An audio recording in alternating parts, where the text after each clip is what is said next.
gotta find something to wipe that screen with. So good morning. Good morning. Morning, everybody. How is everybody today? It is Thursday, July the 8th. July the 8th of 2021. Time flies. Time flies when you're having fun, right? So let me see. I got to find live chat. Here we go. Okay. With RR. I'll find this one here. So good morning. How's everybody today? Updates in the Philippines. Anything new's happening here? Everything's basically the same. They are opening up some areas here. There seems to be Mr. OBG. How you doing this morning? Good morning. How are things? Hopefully you're doing well. Hopefully everything is good. Scoot, how you doing? DJ, good morning. How's everybody this morning? Hopefully everybody's doing good.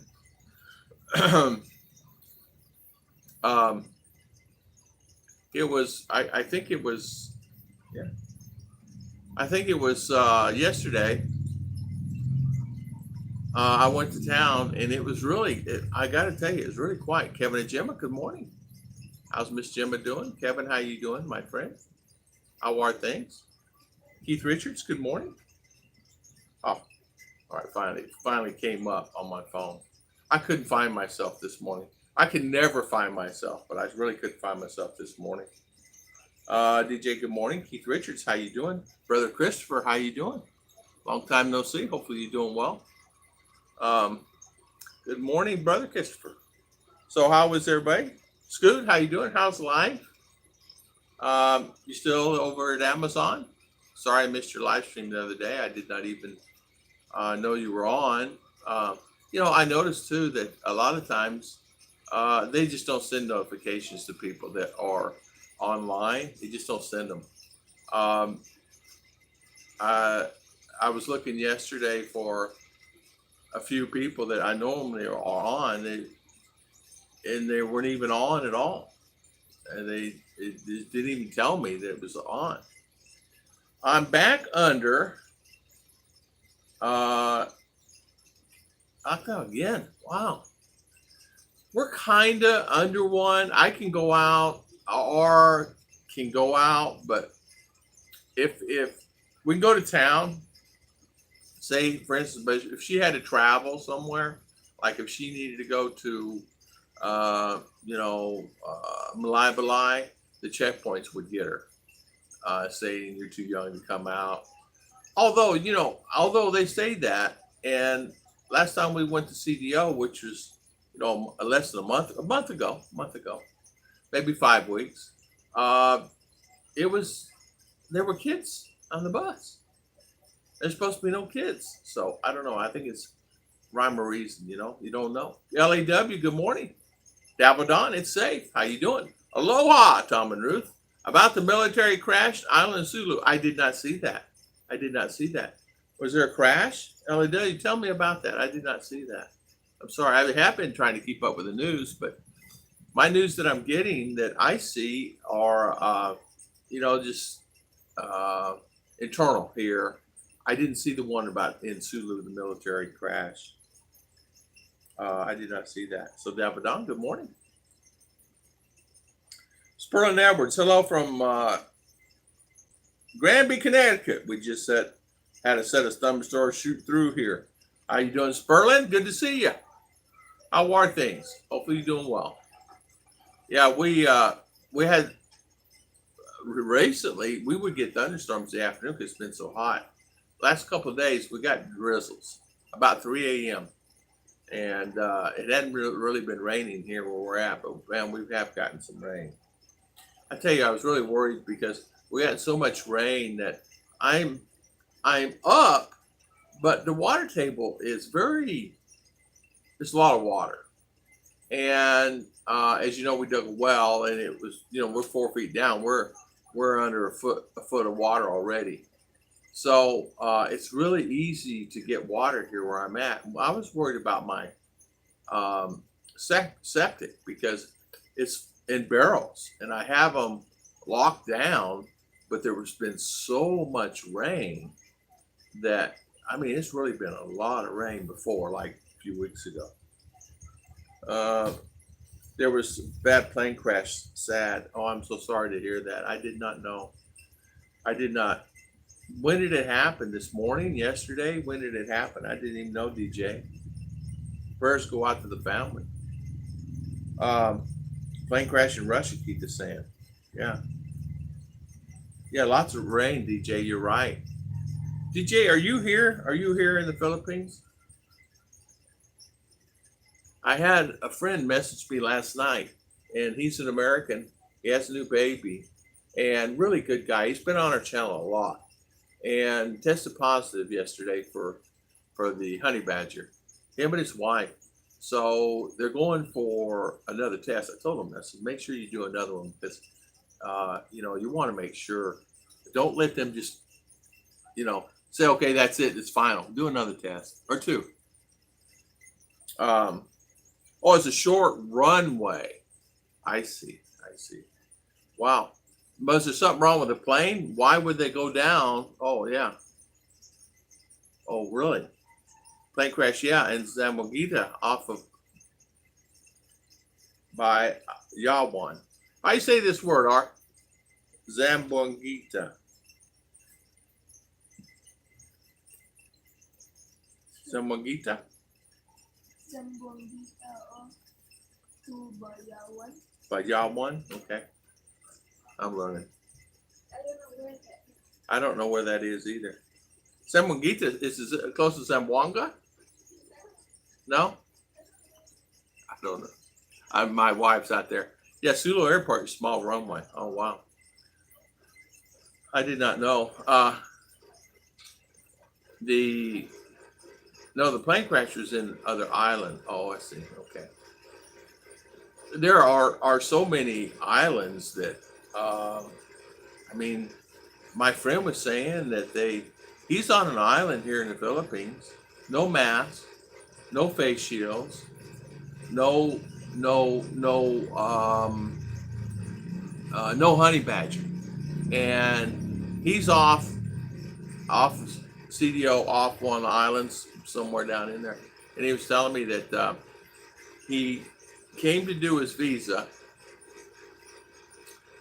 extended and get a ticket exit clearance for his daughter. They're Canadian, so he couldn't get back. He said, I can't get back to my place. He said, I had to buy a mask and a face shield because they wouldn't let me come over here until I did. He said, now I can't get back home. I got to stay here so many days before I can go back home. I said, really? He goes, yeah. He said, nobody wears a mask there. Well, I don't know what island it is. He told me, but it's like, I don't know. Good morning, Judy. Good morning. How we doing? Joe and Jeannie, good morning. Brother Joe and Jeannie, good morning. Miss Judy, how you doing? How is everything? Kevin Jim is saying hello. It's a little small. The plane crash is another island. Okay. It was a very old C-130. Yeah. Those old C-130s, they're still being used. A lot of them are used in carrying freight and cargo, and especially a lot of the older ones. They were. There's a lot of freight companies that are like in Alaska and a lot of places using those old C-130s. And they're selling a lot of them overseas to, Turkey and parts of Russia.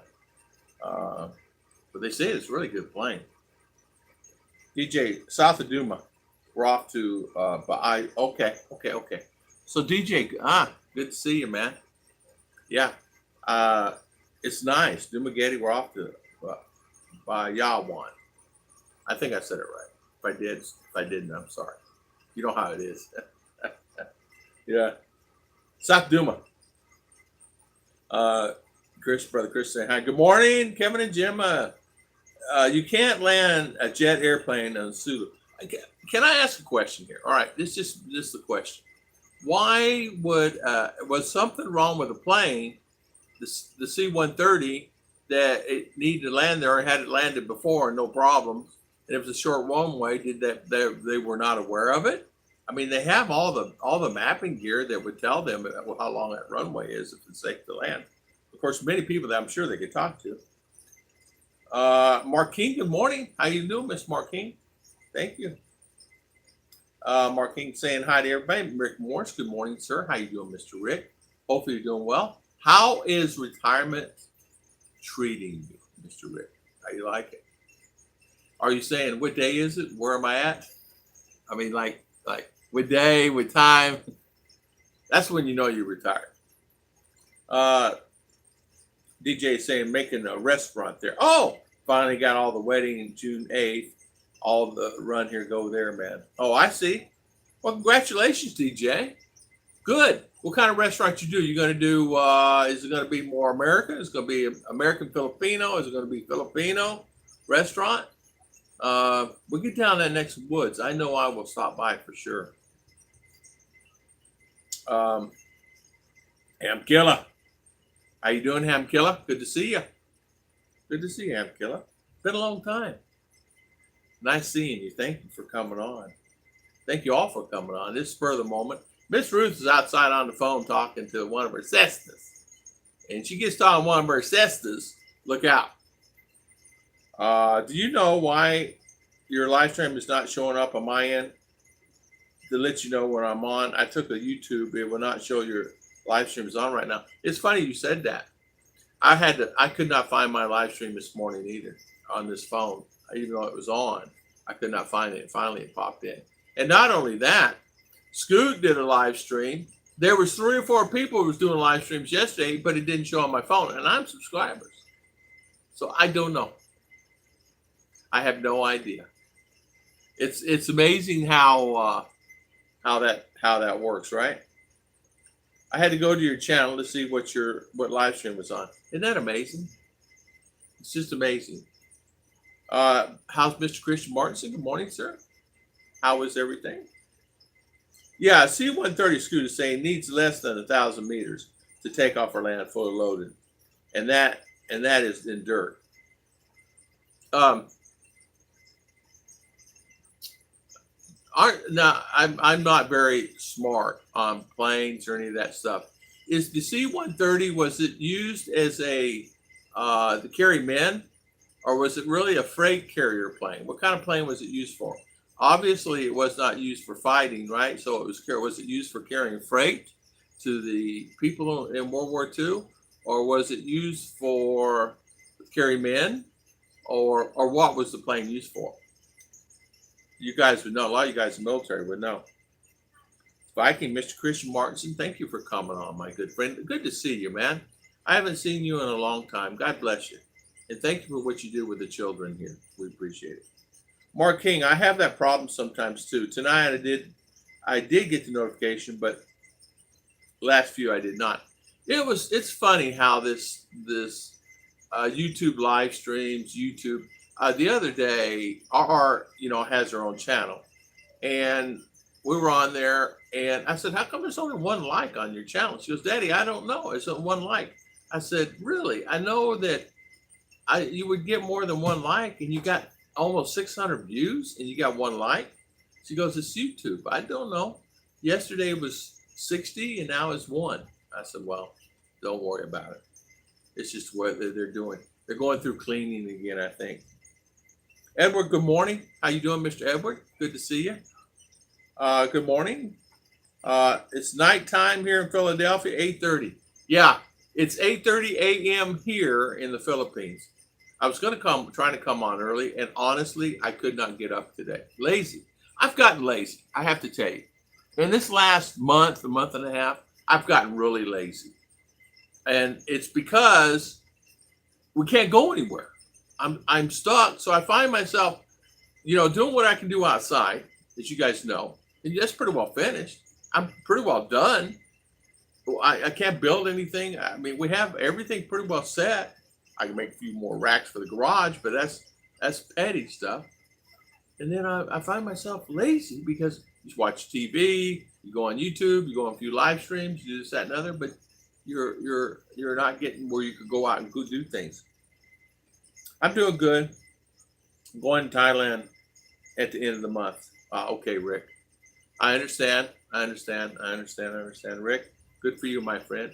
Is it somewhere along the lines where you can bring Mama with you and have her meet you there, or are you just going to go there and relax until it opens up? Good morning, Ogre. How you doing this morning, Uncle Tom, Mr. Ogre? How you doing? How are things? Uh, I watched I watched how those C-130 lands, and they are a very different way to land for fast landing. If you do not hit the right spot and land, you will crash, and I think that's really what had happened. Well, you know what?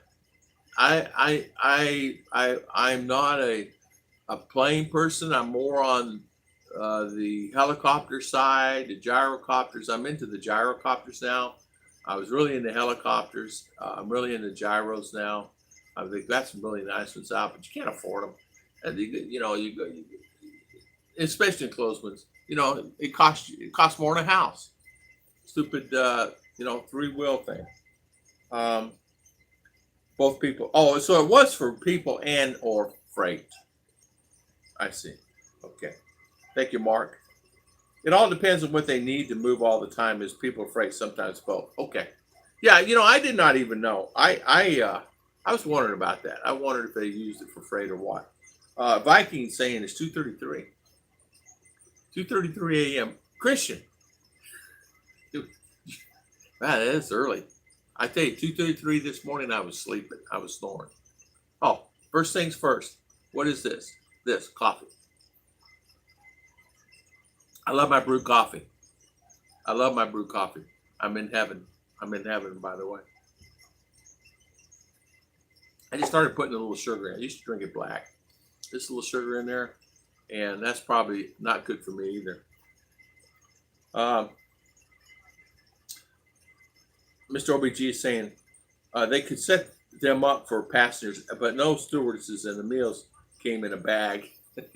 Yeah, yeah, yeah. Or ready to eat meals. Those ready to eat meals, right? Yeah. Mark King. Ogre, good morning again. Dabble Don, good morning. Mostly military on board. I see. I often wondered about those C-130s. I know that they were telling me, they meaning a friend of mine was a pilot, was telling me, and Mr. Alton was a pilot also, but he was telling me also that the C-130s were a good plane. Now I don't know anything about it. I don't know. He's telling me. We got a conversation about. He said, "Man, I would not trust one of those helicopters." And we were talking about that, and he said he flew the C-130s. He was an avid. Alton could do just about anything, I guess. He had his license, so I flew in and out of some very small places in a 130. Oh, okay. So it takes a shorter runway than a regular plane then. Being a prop, right? Rick Morris, right now the Philippines are considered high risk. She would have to quarantine. She is trying to get vaccinated, and we'll see what's next. I see. Yeah, they were giving away vaccinations here. Some of my American friends went and got vaccinated recently, and I asked them, "Are you basically? Are you sure you know what you're doing?" And they said, "Yeah, we know what we're doing." I said, "Okay." So they got vaccinated, and they're okay. They don't even know what shots they got. They don't even know what company was there. AstraZeneca, he said. I said, "Well, what's the one is that?" I said, "I don't know. I said, "Oh, okay. So you just went and got shots?" "Oh, yeah." That's okay. So they just went, sat down, got their shots. And I said, everything's fine. But, you never know. Edward's saying, "I know what you mean. I need to buy this shutdown. Gave me 25 pounds too much. I need to get out on a bike and lose it." Yeah, I tell you what, yeah. It's setting that you don't really realize, even setting 2 hours more than you normally do, or 3 hours more than you normally do. Well, I went to town. We did a few things. We walked a few places. That banking thing it just amazes me.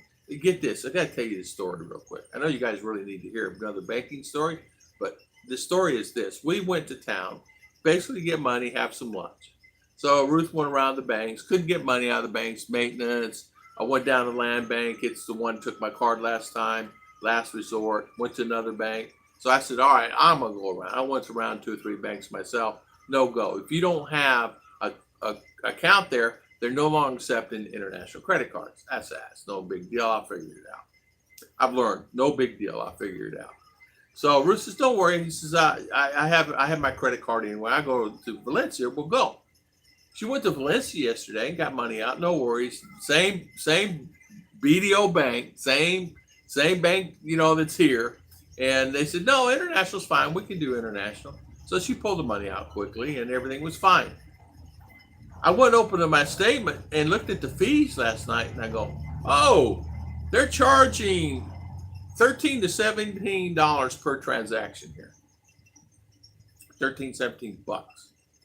$5 in Valencia. So she'll be getting the money out, $5 a transaction. And Capital One will reimburse that money, so it'll be no fees. So I don't have to pay any fees. Wells Fargo's will do it too. Wells Fargo reimburses my fees. But they won't, they only reimburse up to $5. Some, one will go up to $7. But them stupid banks are charging $13, sometimes up to $17 per transaction. It's crazy. So I said, from now on, just go there, so there's no charge. Even though you got to get on the bus and it costs you, a couple of bucks, you got to go there anyway. She had to go there anyway. So Rick is saying they're high risk. Great to see you. Be safe, peace, and love. DJ, thank you so much for coming on and spending your valuable time with me today. God bless you, man. Thank you, thank you. Have a good day. Hot and humid, Judy is saying.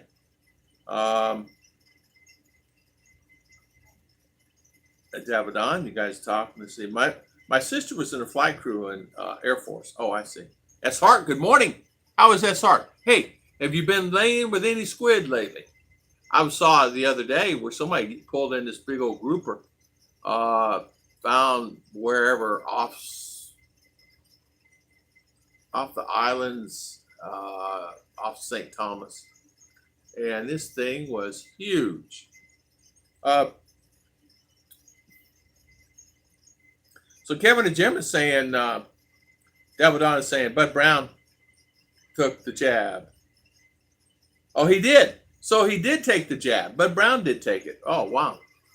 I don't know. I'm just not trusting that way. Maybe a little while. Judy, 95 on board, all military, and around 45 died. Oh, wow. ESP coastal areas. So Bud Brown took the jab. Good for him. You could say I came from a military family going all the way back to the Civil War. Even my grandfather was in World War I. My uncle was in the Navy, based in Japan. Mark, really? I had a lot of family in the military. It goes back to World War I. But before that, I have no idea. But yeah, World War I. But yeah, in fact,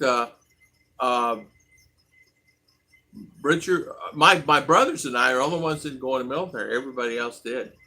They did some type of military. We're the only ones that didn't go in the military. Of course, I was in Vietnam era, I was on the class to be called, and luckily I was not called. I didn't have to go. I had to get classified and stuff, but it was pretty well filtered down at the time in 72, 73. Judy is on YouTube. Bud's wife took the Chinese. Did they really? I'm gonna have to email Mr. Bud and I'm gonna ask him. Bud, are you talking Chinese yet?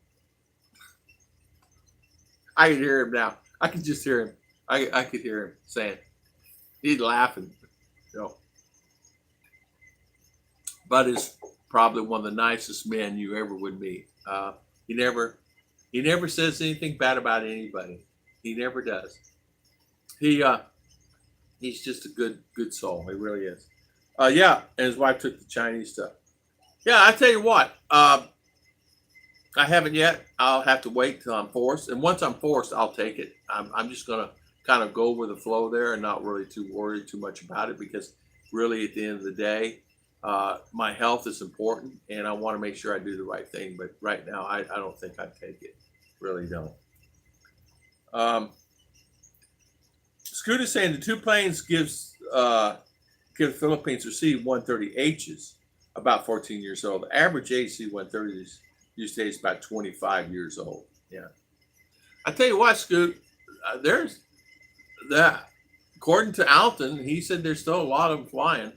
A lot of them still on there. I guess because the parts are available, but they are harder to find now.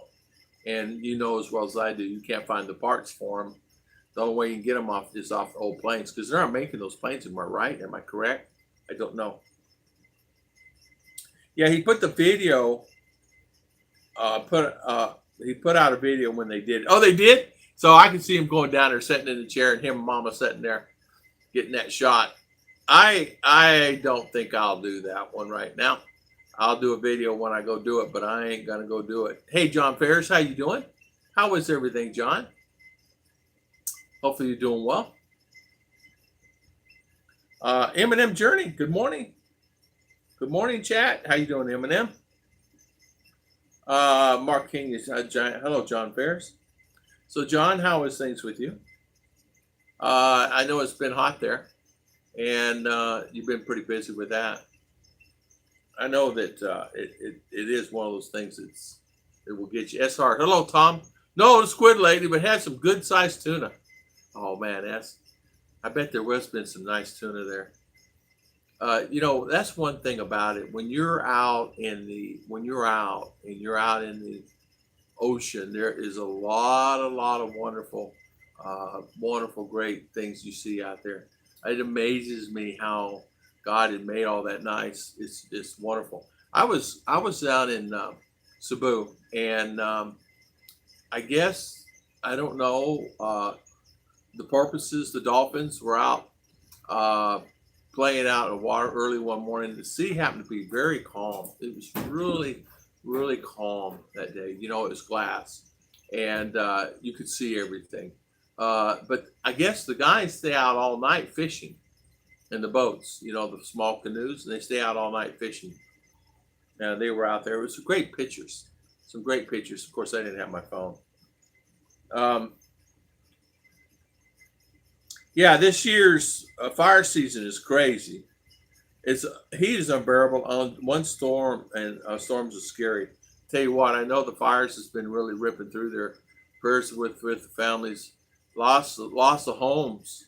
It's scary how. And California is going through the same thing. Didn't California just get hit again? They're always got fires going on out there. So let's see, Mark King, hello. They stopped changing them about 1972 though. Oh, okay. Oh, I see. Okay. In 1972, I see. So the ones that are out there, you just gotta just beg and borrow for pieces parts. Kevin and Jim is saying, I had my first shot last week. Jim is having a second one this morning. So Kevin, you're okay. What shot are you getting? What brand? Who makes the product that you're getting? What company is it? John Ferris, nice goal. We have a whole town destroyed by the fires. Mr. Mike T, man. Good morning, Mr. Mike T. How are things, Mike T? Mike T, thank you for that information on the health insurance. I appreciate it. And thank you always for your wonderful support. I really appreciate that too. Thank you so much for that. Olga Mattel, thanks. Hey, Tom, may I ask you is your PayPal the same as your email? There is one. If you go in any of my videos, you click the description. There's the PayPal link in there. There's mine, and there's one also for Ruth. But you go in any video that I have, S-Heart, and just go in there, and the PayPal's inside the description. We put it in there. But you can send it young.tom. Johnson & Johnson shot I had. One and done. Oh, okay. Johnson & Johnson's good company. Let's face it, they've been around a long time. No problems yet. Oh, okay. Well, you know what, Kevin, prayers. You know, I for me personally, I'll wait a little while. But it's nothing. That's good. My second shot yesterday has bruised badly. Huh? Your arm's bruised badly. So, Mike T, you're fully vaccinated. Good for you, man. Good for you, Mike T. Good for you. I had, if you think about it, and I love the aspect of getting a shot, don't have to wear a mask or face shield. Here, you get shot, you still have to wear a mask and face shield. Now, I did go to town the other day with no face shield. They're not requiring it as they were requiring it before. But if you travel on a bus, you got to have a face shield because you're required to go through checkpoints, and they're going to require you to go through face shield. A lot of times when you go through the checkpoints, the older people can sit on the bus, but now they're making the old people get off the bus. Old people like myself. And so I would always just sit on the bus. And you have elderly on there that are, whatever age, and getting on and off the bus can be straining for them and very stressful for them because it's hard to get up some of those high steps that they have. And there's this one lady that, literally I felt so sorry for her. It took her, 10 minutes to get on, 15 minutes to get off and back on again. So it was frustrating for a lot of the older people. So they should have it to where if you're elderly over, 70 years old, you should not even have to come off the bus, but they make you get off the bus. Sorry about sending all those videos all in one day the other day. I did not expect to run into that many in one day. It's okay, Mark. Sometimes I don't look at my email that minute, sometimes not that day. My friend sent me a bunch of pictures. He went night fishing one night, and I didn't look at his email for 2 hours, 3 hours. So 2 days, 3 days. So taking a lot of vitamin C with Vax helps the side effects. Ruth came back yesterday with a really nice big bottle of vitamin C that she had bought where she was in town, and we're going to start taking that. There's nothing better than taking vitamin C. I don't know that. Can you get B12 here, honey? B12's good too. B12's good. I did get my fish oil in. My fish oil came in. I got to tell you something. I live by that stuff. I wasn't feeling well. As you guys know, I said I've been lethargic. Been out of my fish oil for the last 2 weeks, 3 weeks. But I swear, if I take those pills, maybe psychological, maybe it's cuckoo, but I actually think I feel better. I don't know. I don't know what it does. Mark Brave, Mom Boontalk, good morning. How you doing, Mark Brave? Good to see you. John Fair's saying no more masks, so you're not have to wear no mask. That's good. That's good. Take a lot of vitamin C. Judy, Chris just got his second shot last week, the Pfizer. He had to take off work the day after both shots. He just felt kind of crummy, but didn't last too long. Good. I'm glad everything's fine there. I really am, because there's nothing worse than that. My friends that had the shots they're still down for the count. One can't walk, and they were healthy before they took the shots. So whatever it is, they must have had some underlying medical issues that no one knew about that's really got them down. They're both kind of down. I've not seen them now for 2-3 weeks. So say prayers for them. They're good friends of mine. Now take this. Now they make the C-130J version. I have a cousin that works at the plant, Marietta, Georgia. They make 400 a year now. Wow, that's good. Rick Morris, I got Moderna. No issues at all. Some people I work with got sick for a few days, but nothing serious. That's good. I'm glad to hear nobody's. No, I'm glad nobody's sick. That's one thing. Mornings Love Philippines, good morning. How you doing this morning, my good friend? As soon as I get better, I'll have to take the shots. Keep you updated on me and wife. Hey, please do that, man. Please do that. I need to know how you doing. I got worried about that. I got really worried about that, man. Because, taking it, what can I say, So hang in there, foreigner. We're praying for you. Keep you updated. Speaking to Ruth, has she started clay yet? She's not started clay. She's going to start using plaster of Paris, though. She's going to make a plaster of Paris on her pots and or use plaster of Paris and make some fancy pots. Miss Ruth loves her flour, loves her cake, loves her flour, and loves her cake. In that order. And she is handful and hard to keep up with. Right, wife? Can you come say hi? Just say hi, bye. Hello. Well, okay, I'll turn the camera around. All right, hold on. Say hi. Hi, Mama. Hello. Hello. Okay. She says hello. She says hello. I know what that means when she's got her clothes on like that. Flower. Flower? Is it flower time, Mama? Flower. You gonna do flower? You are? You go to Valencia this afternoon? Okay. She's gonna do her flower. Eat paprika. More vitamin C than an orange. I did not even know that. Is it called paprika? Yeah, paprika. No side effects. I took the shot months ago. No side effects. You're like a big old tank, Scoot. You can take anything, probably eat anything too, right? Good for you, man. I'm fully vaxxed and almost ready to travel. Mark Brave is saying, miss Cebu. Yep, sure it misses you too. Beautiful place. Nice place. Cebu's a nice place. For me personally, I like it more over here on this side of the fence, but Cebu is nice. What I liked about Cebu is you could get anything you want. If you wanted good food, the good food. You guys remember the live stream I did there? We went to a coffee shop early in the morning, and it had Wi-Fi. They had everything. In fact, I did the walkabouts. No worries in Cebu doing walkabouts. You can do it on data. They got some of the best internet in the country right there. And you do it right data right there. And you could, we walked in that restaurant and had American coffee, had everything, all American stuff. And it was just right down the road from our Red Planet or wherever we stayed. Kevin Jimma, in different ways, yeah.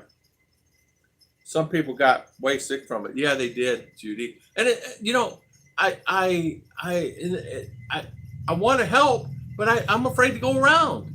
I don't know if that means that if they have it and they're sick, does that mean they can spread it? I don't know. I'm not that smart.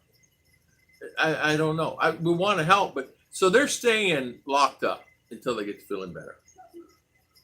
One thing I heard about Moderna is that you can get shingles easier. I had shingles last October. Oh man, Rick, shingles is horrible.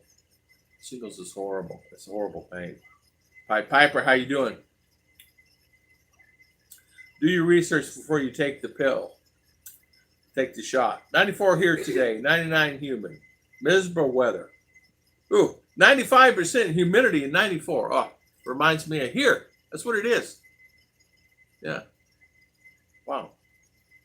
God bless you, Ruth. Judy saying God bless you. God bless you too. She says God bless you too. I wish you'd kind of come over here for 5 minutes, darling. My little wife. She come home yesterday. She's all dressed up. And she come home. She had meeting and she comes home and she looks so cute. I should have took a picture of you yesterday. It's not from the vaccine. The only way you can get shingles is if you had the chicken pox when you were younger. I had chicken pox. No doubt about that. I had chicken pox. What poisons you take, they all have spike proteins will kill you over time. I had chicken pox and got the shingles at 45. You did? Gary Lafferty. Gary Lafferty, how you doing, my friend? Good to see you. Good to see you. I thought I usually get fever in the Philippines. Diarrhea and the vaccines are my bet. I tell you what, Gary, I've had everything on that one. I thought I heard Ruth sneeze, so I said, "God bless you." She said, "God bless you." That was her over there sneezing. Yeah, I guarantee she's gonna go out there and work with her plaster of Paris. I know her. She's been watching things on YouTube and doing plaster of Paris, so I know her. She'll probably be doing that.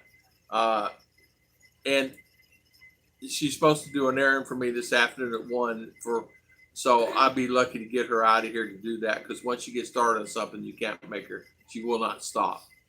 And sometimes things don't get done, you know. That's my wife. Been working on our planters and plants outside for weeks. I couldn't find your info, so I sent it to Ruth. So you have to be nice to her. S. Hart said he sent you something. So you got it, S. Hart. Thank you. Thank you so much. God bless you.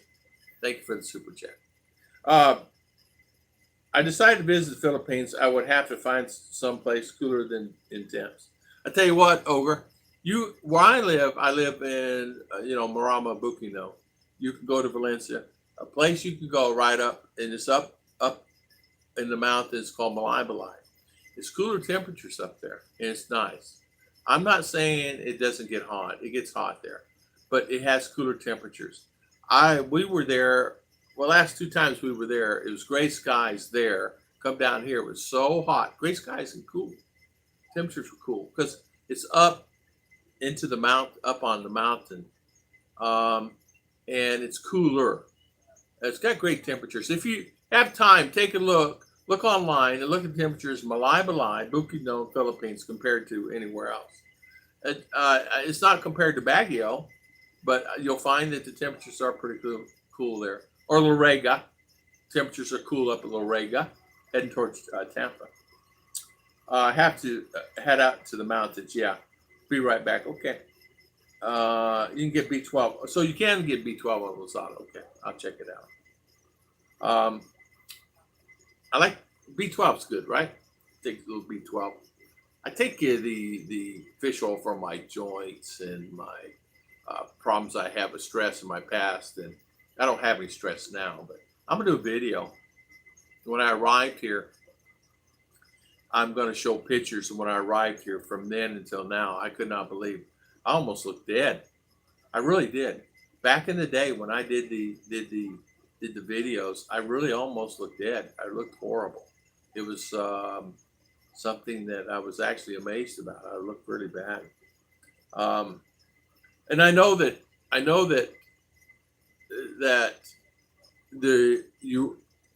where you live can enhance on how you are mentally and physically, and how you live and things like that. So, but there's not really too much stress here. Stress is trying to figure something to do. Your doctor gave you B12. Lasts longer too. It does. Okay. Yeah.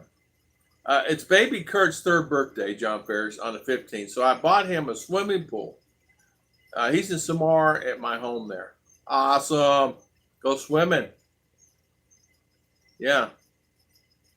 That's really nice. They'll love this little swimming pool. I was going to get one for RR and Ruth, a little one.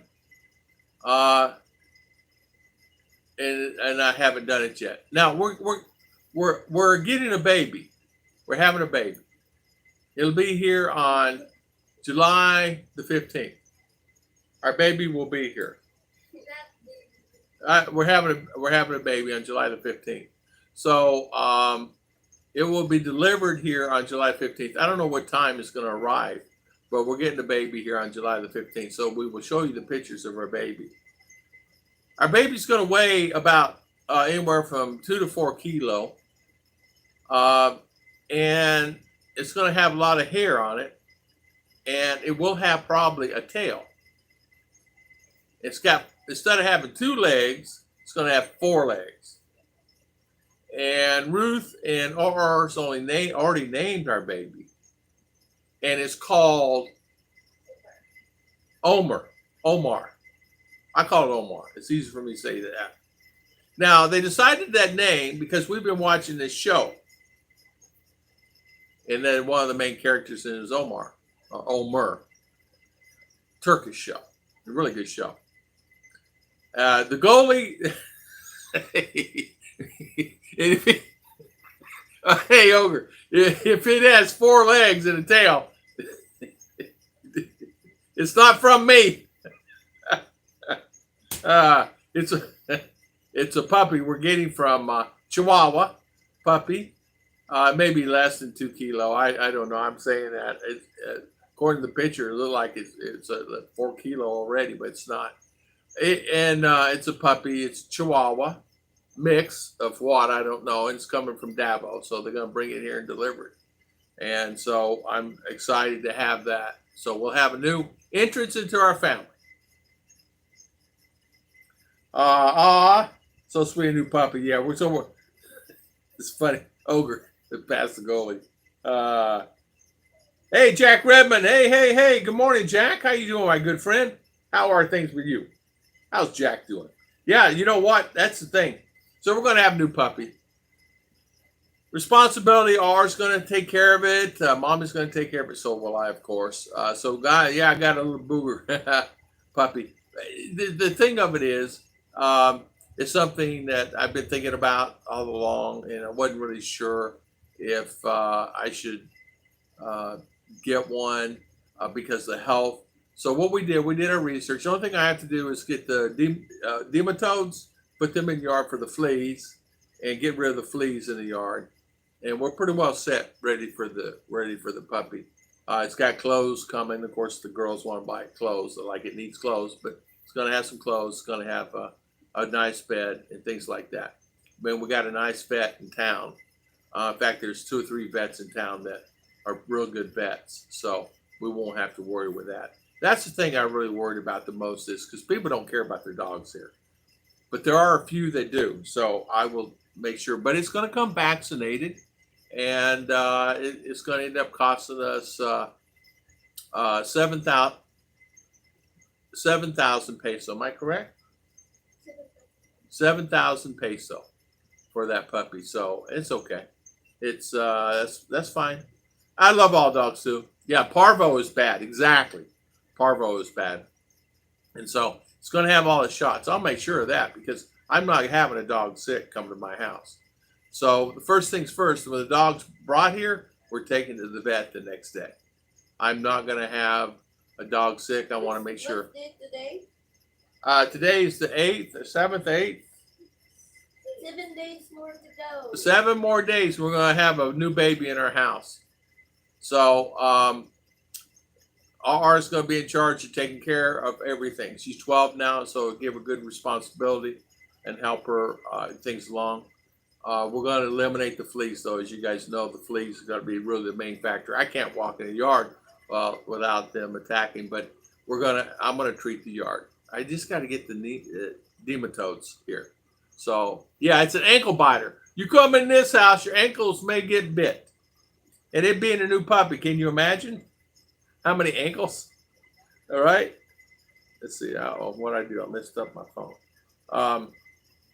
I'm still laughing at Ogre's comment. A house.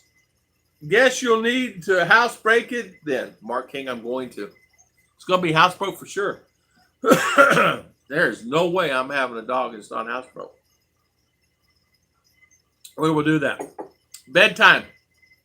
Good night, all. See you later, Ogre. Have a good evening, man. Thank you for coming on. Thank you for spending your valuable time with us today. Yeah. I love all dogs, too. And I really do. Yeah, it's an ankle biter. Yeah, good night. And you know what? The thing that I really like about dogs are it's that unconditional love, no matter what, man. They're gonna be by your side no matter what. Yeah, keep the grass short. That's a good point, John Ferris. That's a great point. I know. For me, that's gonna be a problem because I can cut it, and I literally have to cut that bad boy 2-3 times a week. Is it high out there now? Some spots it's up to my ankle, and we just cut it. But it's really kind of tough.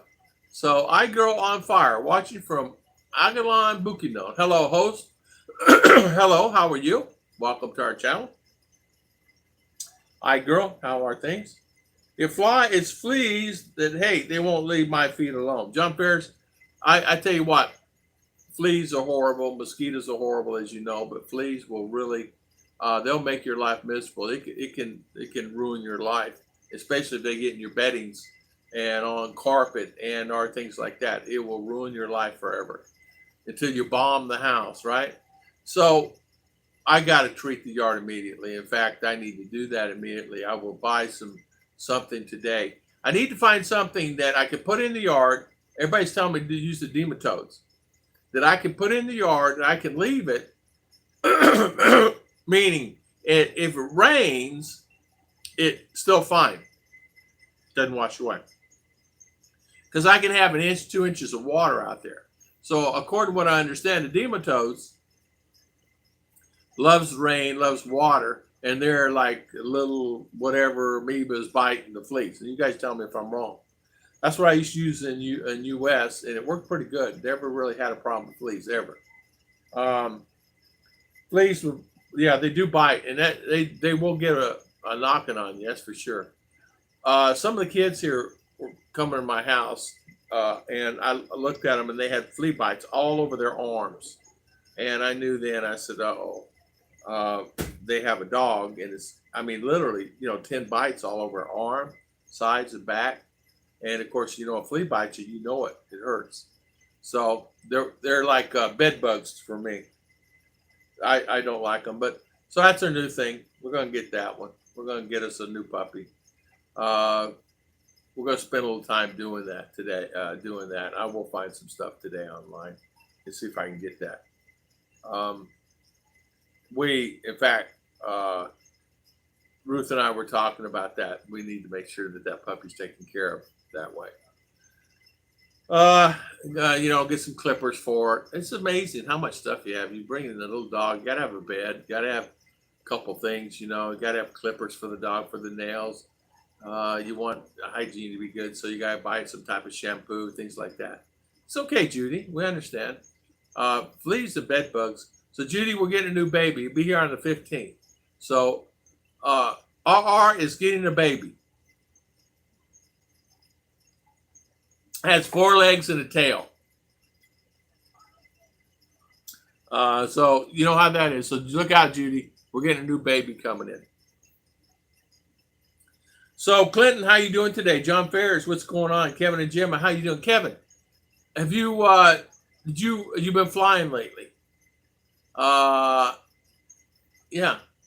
Better get some puppy toys so it doesn't. Yeah, exactly. Yeah. Better get some puppy toys so it does not eat your shoes. Exactly. We got some squeakies coming. We got some puppy toys we chew on. We even are getting the bones, the not the white ones, but the dark bone, the chew bone, small ones, things like that. One thing that I know is the fleas, not like me, all the different types of things of dogs. Yeah, I never had any flea bites on me at all. I tell you what, once you get a flea bite, I've had many flea bites. We got infested many times where my dog had brought them in. And that's when I got I think I'm pronouncing this right, nematodes. I think I pronounced it right. You guys know what I'm talking about? It's like little round things. You just throw them in the yard and you spread it all over the yard and you water the yard. The more rain, the better. They love water. And once they break open, they attack the fleas. A dish soap like Lemon Joy has citric acid. Put it in a pump sprayer and you can spray the whole house down. Oh, okay. It'll kill any fleas inside, even outside, plus nice bath for the dogs. Okay, Clinton. Huh. So dish soap like Lemon Joy. Okay. We got some over there. We got some Lemon Joy. Just type C-130 plane and Crash will come up. I'm doing great, Tom, but sounds like you're doing way better. Clinton, I'm doing okay. I have nothing to complain about. I really don't. I don't have anything to complain about. I really don't. Ruth and I were talking yesterday. In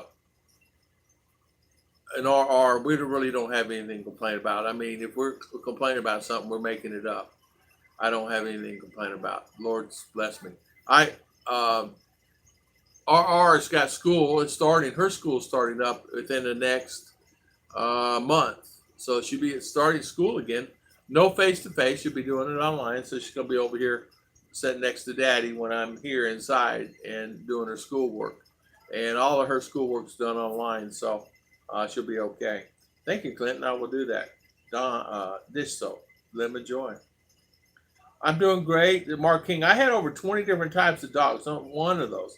Not one? Not one? Wow. A puppy or older? A puppy. It's a puppy Chihuahua. It'll come here crying. It's looking for its mommy. It's going to be come here crying, crying, crying, crying, wanting to play, play, play, and want to pee pee about 40 times a day. So that's what we're getting. We're getting a puppy. It'll be here. So when we get it, it's going to be crying. I told our Ruth, you guys not ever had one before. It's going to be crying all night long, or it's going to be whimpering. It'll be looking for its mommy. So, or its brothers and sisters. So you need to make sure. It's a little Chihuahua mix. I don't know what the other mixed part is. Long hair. And it's gonna, what I understand, it's gonna be about 2 to 4 kilo.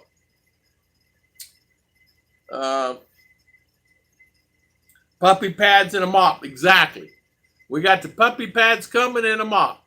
We got more mops than anything. Little chows have big barks. Hey, I tell you what, Judy. Yeah, these little Chihuahuas. This is bark. This one will bark a lot too. This one will bark. Reason I wanted the kids to have little landmines compared to the big landmines, right? Ours gonna be in charge of that, and it's easier to take care of. And we're in a small house, so I don't need no big dog in my house, because it's gonna be plopping on the furniture and everything else, because they just do. Well, you tell them not to do it anywhere. They don't want dogs or anything on your furniture, whether you like it or not. So I said something small. I was looking for a silky terrier, but decided to get a Chihuahua. And I was looking for long life dog. I had Chihuahua, and that little old rascal lasted 19 years. A little over 19 years, almost 20 actually. But that little rascal lasted 19 years of my life. That dog went everywhere with me. That dog had every clothes you could imagine. The thing only weighed 3-4 pounds. And that dog went everywhere. It was my sidekick. It did hood cleaning with me with that big old German Shepherd I had. And they were the compadres. But the little one was tougher than the big one, if you know what I mean. The little one told the big one what to do. Let's see, little child's have big barks, yeah. Hello, Rena Roberts. Good morning, Rena. How you doing? Good to see you. Thank you for coming on and spending your valuable time. Hi, Rena. It'll be fun. It'll be fun, though. Yeah, it'll be fun. I was actually dreading the fact of bringing a dog into the house. And what I'm dreading, the fact is you guys understand what I mean is all of a sudden, well, we got to make sure it doesn't have worms. It has worms, we got to take care of it. Because I'm problem free right now. No problems. So they've not had a puppy before. Ruth has had dogs in her life, but not really a pampered puppy that's a live-in puppy that you get to live in. And good to see you, Rena. And you never really know, what puppies are. They're like, they're little kids. And this Chihuahua is going to be spoiled rotten. So in this house, it'll be spoiled. But you tell them no table scraps, you know what's going to happen. It's going to end up eating something, off the table. But I'm not a table scrap kind of person. So I'm glad so it's going to be a little different having a dog. I wanted that instead of a cow or a horse. And little dog's better than that. The kids their cousins all have puppies and dogs, but they don't live long.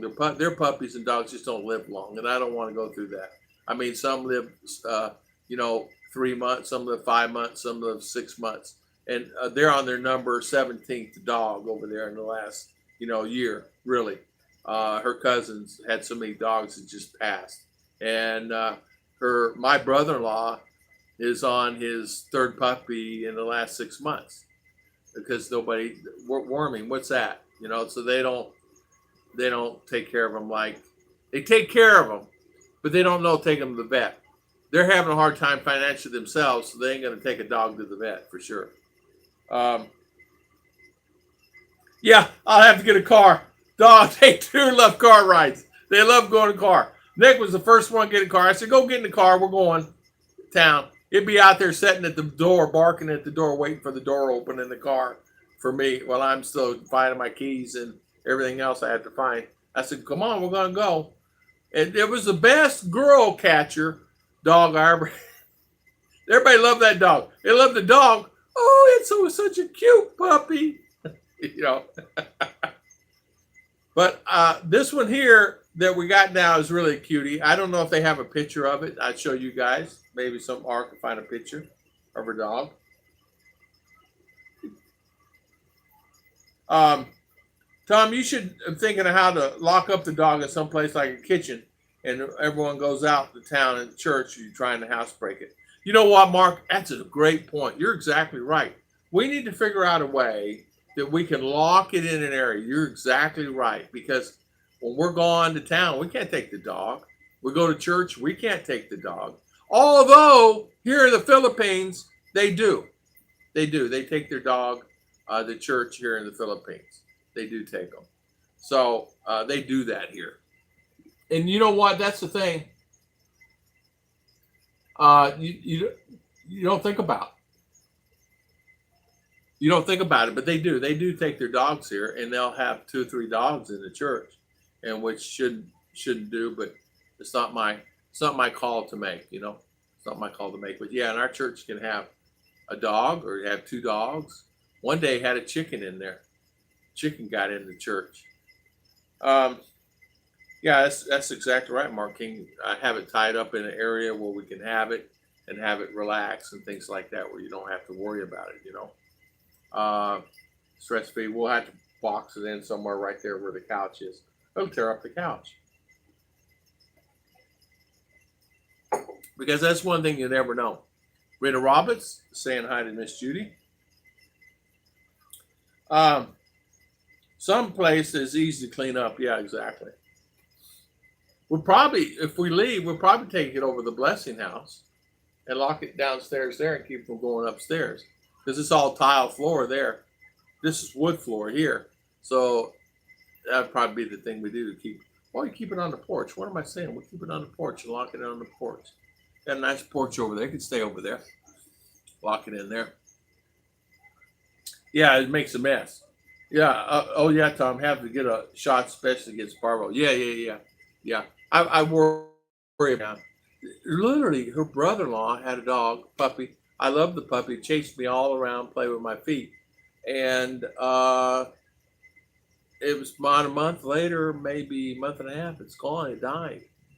I'm sure parvo. Yeah. I don't know what happened. The pillow exploded, says the dog. Yeah, exactly. So Ruth is going to do videos on the puppy. She's going to put it on her channel. She says it's going to be now a puppy cake flower channel. So she's going to have, I said, that's fine, darling. We saw one last night, had 12 million views on a puppy just playing with a toy. I could not believe it. I could not believe it. A small dog puppy playing with toys had 12 million views on it. We had, our choices were, we were going to get that or a Silky Terrier. I was like a bigger dog, like a German Shepherd, but if I had 1 or 2 hectares, that'd be fine. But I don't. I have a 10 by 30 lot, 10 meter by 30 meter lot. And that's not big enough. Or 11 meter by 30. It's not big enough. It's too small for a German Shepherd. You need that Shepherd where it can run and throw the ball as far as you can throw it, let it run, chase the ball, and come back. Now, this Chihuahua is perfect because, it has to take, 40 steps to our 2 or 3, So, but it's something new. It'll be new for R. She'll like it, and hopefully she'll like it. Yeah, it's fenced in. We have a fenced in yard. It's a nice fenced in. The dog will not get out. We could actually leave the dog outside but we're going to keep it in closed area because somebody will steal the dog. You know, they will climb in and steal the dog if they see it. They just will, you know, just the way it is. We had maybe opportunity had happened. I wasn't sure, so I didn't do a video on it. Someone had come into. I heard somebody walking over at the Blessing House the other day. It was actually been about 6 months ago, where we could actually hear people walking upstairs over there. I jumped up and went outside. The door was locked to the house, but Ruth and I both could hear people walking and moving furniture around upstairs over there at that house. Either that or it's a walk. But literally, you could hear, and you could hear words. So I don't know what was on that day, what happened that day, but I said, we got to start locking things up tighter than what we do here. So we put a lock on the garage. I have been missing a few tools though, but it's all nickel and dime stuff. A screwdriver here, a screwdriver there, a pair of pliers, something like that. But if somebody's going to steal, they steal all the Craftsman tools that is in there, the Huskies, you know, things like that, Husky tools. Male or female, you have to name picked out. Yeah, Judy, we're going to call it, Ruth and RR named it Omer, O-M-E-R. I'm going to call it Omar. But it's under a Turkish show they've been watching. We watched 165 episodes of 40 minutes of this Turkish show. And so they named this thing after that Turkish show. So that's the new thing. And so it's Omar. It's a Chihuahua, and it is a male. It's a male. And will I get it cut? Probably down the road. Yeah, probably. Make things easier. It's not good, but just make things easier. Let's jump there, Sam. I just finished bottling my new batch of cherry wine and 2 bottles of pineapple wine. Wow, John Ferris. Ooh, cherry wine.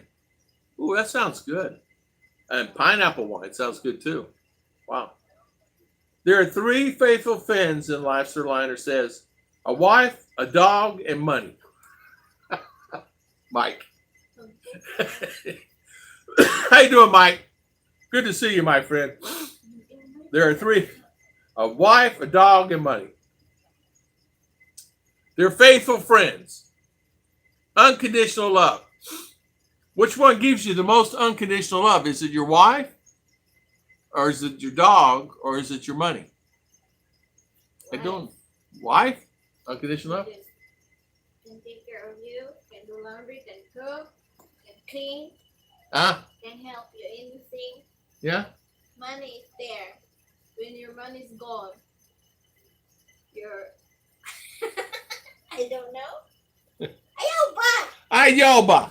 Well, I had to put my wife in there. She talking? Yeah. She's talking over there and getting ready to get on the computer. And she's watching the show on TV. A wife. So the wife is more, it's unconditional love. Okay. That's what my wife says. Can cook, can clean, can wash dishes. Yeah. Can wipe your butt. Oh. Oh. You'd wipe daddy's little butt? She said, cook, clean, wash dishes, and wipe the butt if you needed it to happen. Okay, mama. Or saying gross. Glenn is saying the dog will give you the most love, the most, LOL. Tom, just electrify the top of the fence. I think it'll stop a lot of people climbing over the fence. You ain't kidding. She wanted to do it. I said she wanted to put, instead of putting electrified, she wanted to put like where they touch it, they just get electrocuted and they fall on the ground. She wanted to really do it. And instead of putting one battery on there, one 12-volt battery, she wanted to put like 5. So when they really touch it, it knocks them really on the ground. I go, Ruth, you can't do that. You know, she goes, boys, you don't want to be around my wife like that. Yeah, she's ready. Just put like 5. She has a friend that works at the electric company. That's what he did to his yard. Somebody stole something. He's he put him, wired him up a big nice system like that. Would you make Daddy some more coffee? It's true though. You can place those razor blades on top too. Yeah, yeah. In fact, we do have razor wire. I don't have it up here anymore. I used to have it up front, but we stopped it. I have hidden cameras though. I have hidden cameras, night vision cameras. You can't see them. You can't even see the cameras out there. But I do have cameras out there that are hidden. So if somebody does come in the dark. The funny thing about it is there's nothing on the cameras. Ruth wants to put a burglar zapper. She wants to not only zap the burglar, she wants that burglar to have problems later on down the road. Thief, burglar. So if someone steals from her, she'll make sure they won't be stealing again from anybody else. They'll be when they have to use the restroom, they'll squirm. Yeah. Ruth says, "This put one on this, get one." Ruth does not like. She will give you the shirt off your back, but don't steal from her. We got rain. Awesome. Yeah. Ruth wants her burglar. Zap. Yeah, no more burglar. Exactly. Yeah. Good for you, John. Hope you get 4 inches today. The problem with that is probably get flooding, right? But you know something, though? It's amazing. The weather we know is changing throughout the world. It's hotter here than Ruth said it has been. Our rainstorms are longer than what they used to be. And we're getting a lot of rain. When it rains, we get a lot of rain. It's really different than what it was at one time. I know for me, it's been really different. A lot of rain. And you know what? That's the thing. You know, like with Judy, I think Sperlin was saying this morning, or one of them was saying that it got a lot of rain in Connecticut. You guys been getting a lot of storms up north, all around up in there. And I know here, this last few days we hadn't got too much. What are you going to go do, darling? Flower. Your flower? No work. And you going to do plaster? Sunday. Oh, Sunday. Oh, she's not. I'm busy. You're busy. She's funny. She's so funny. She's so funny. She comes home yesterday. She's dressed up. She had a meeting she went to, right? So we come back. She comes here in the house to see. She's sitting down watching. Then all of a sudden, I can't find her. I go to the blessing house. I go to the other house. I go outside. I'm calling for her. I'm looking all over the property, and I cannot find her. She was over in this very corner, this front corner up here, messing with with her flowers, and all her dress clothes on. And I'm saying to myself, honey, you have your dress clothes on. It's 120 degrees out here, and you're out here messing with these flowers. She said only 3 or 4 because sun's burning them. So she ended up spending, another 20 minutes out there before she come inside. Me, I take those flowers and forget them. You're slave to your flower. Don't be slave to your flower. Philippine, my Mr. Ned, thank you so much for coming on. Nice to see you, my friend. Good to see you. You guys make sure to check out Ned's channel. Great line. RR says hi. Say hi to Mr. Ned, R. Hi. Hi, let me see. R, say hi to everybody. Say hi. Wave higher. Hi. She is a movie star now. Yeah. Yeah. She's been doing a lot of pictures. She should be because she's picture on her phone. Tom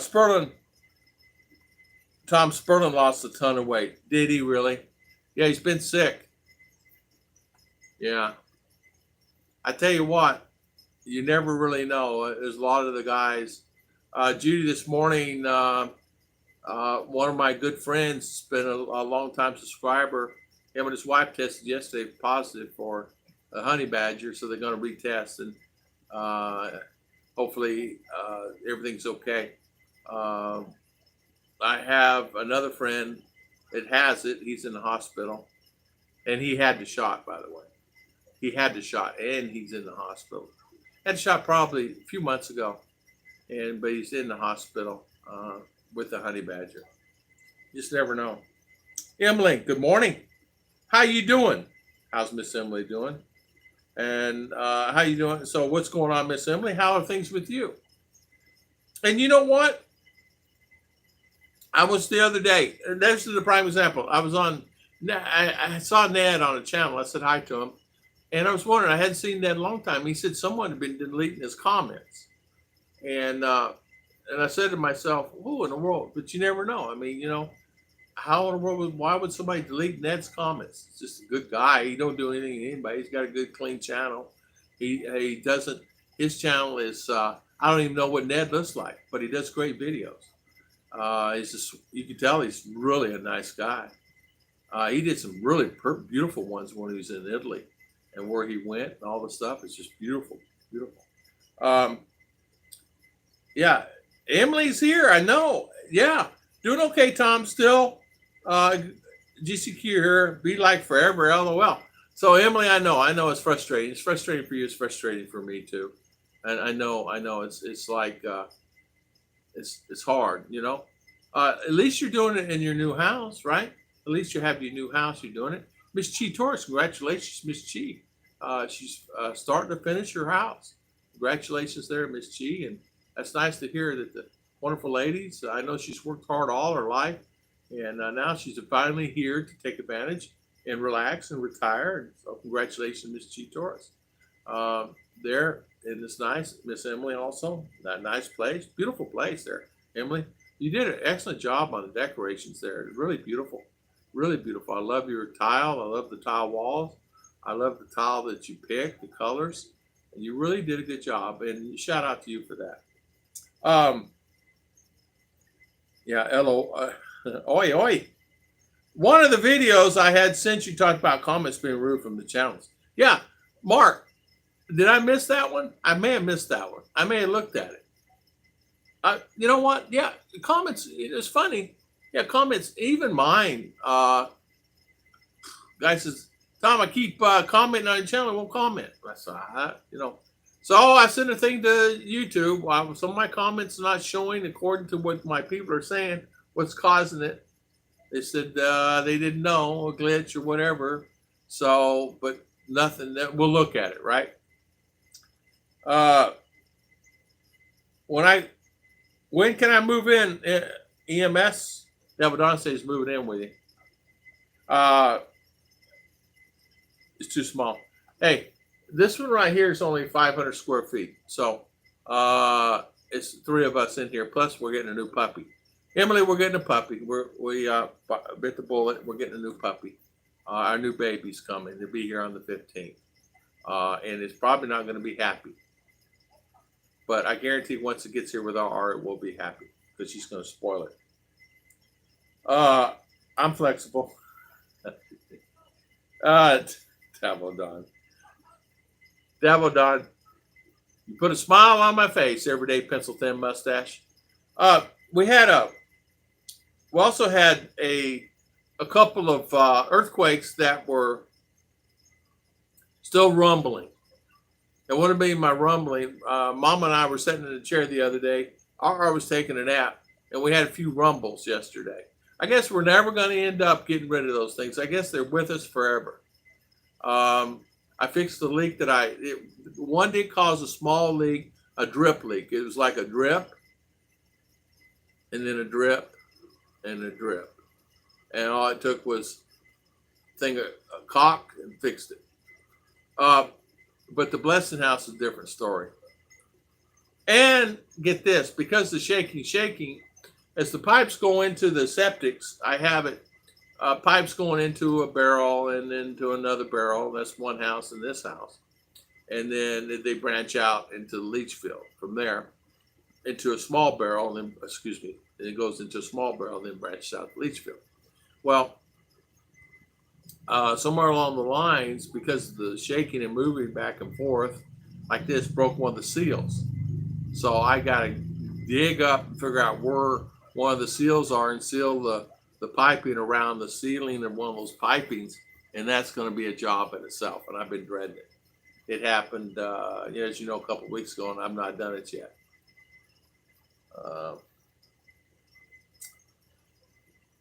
John saying, I saw that Mount Tahal was erupting. I tell you what, it seemed like always something going on. It's not YouTube, but it's Facebook and all the other sites it does too. Mark King, it's really, it's happened a lot on YouTube. It happens all the time here with us. Somebody delete a comment or comment, the guys put a comment on. I know that Mr. Ned is always commenting on the channel. Now, just saying, because life and people forget, because whatever, who cares? You miss 50 times, it's no worries. But there are times I'll scroll and I'll see it in notifications, but I click on it and it's gone. So I go back to notification. I said, where does comment go? It's in my notifications, but it's not on my channel. I go, that's weird. So I'll go down and see the notifications that I'm just going to say, Steve Carl, another great guy. Click his, go into my channel, and his is deleted.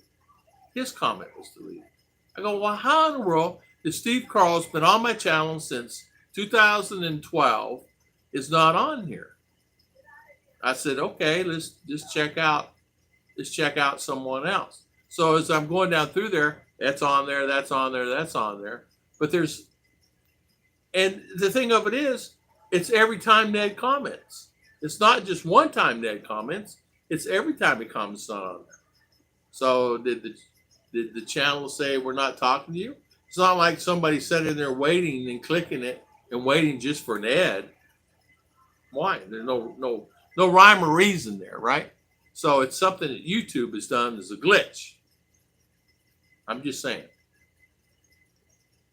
As YouTube removing them, but they will say they don't know why. They're and it's the same thing that's happened to me. I have a longtime friend that's been commenting on my channel. I clicked on it yesterday, it's gone. And so I emailed him. I said, did you delete your comment? He goes, no. Mitch Bromow's another one. The other day, he left a message on my channel. I see it in the notifications. It was a long message, one of his nice messages he does. This, and tell me about this, that. As I click on Mitch's comment, go to my channel, it's not there. Why is it Mitch's comment? It's been a long time subscriber. It always goes in. Why it's not there? And he's a moderator. So you can't delete his. And so you can't delete his. And why has his been deleted off my channel? Now, is it all? I know Mitch is a member of our channel. I don't know. I didn't have our check it. But it makes you wonder, right?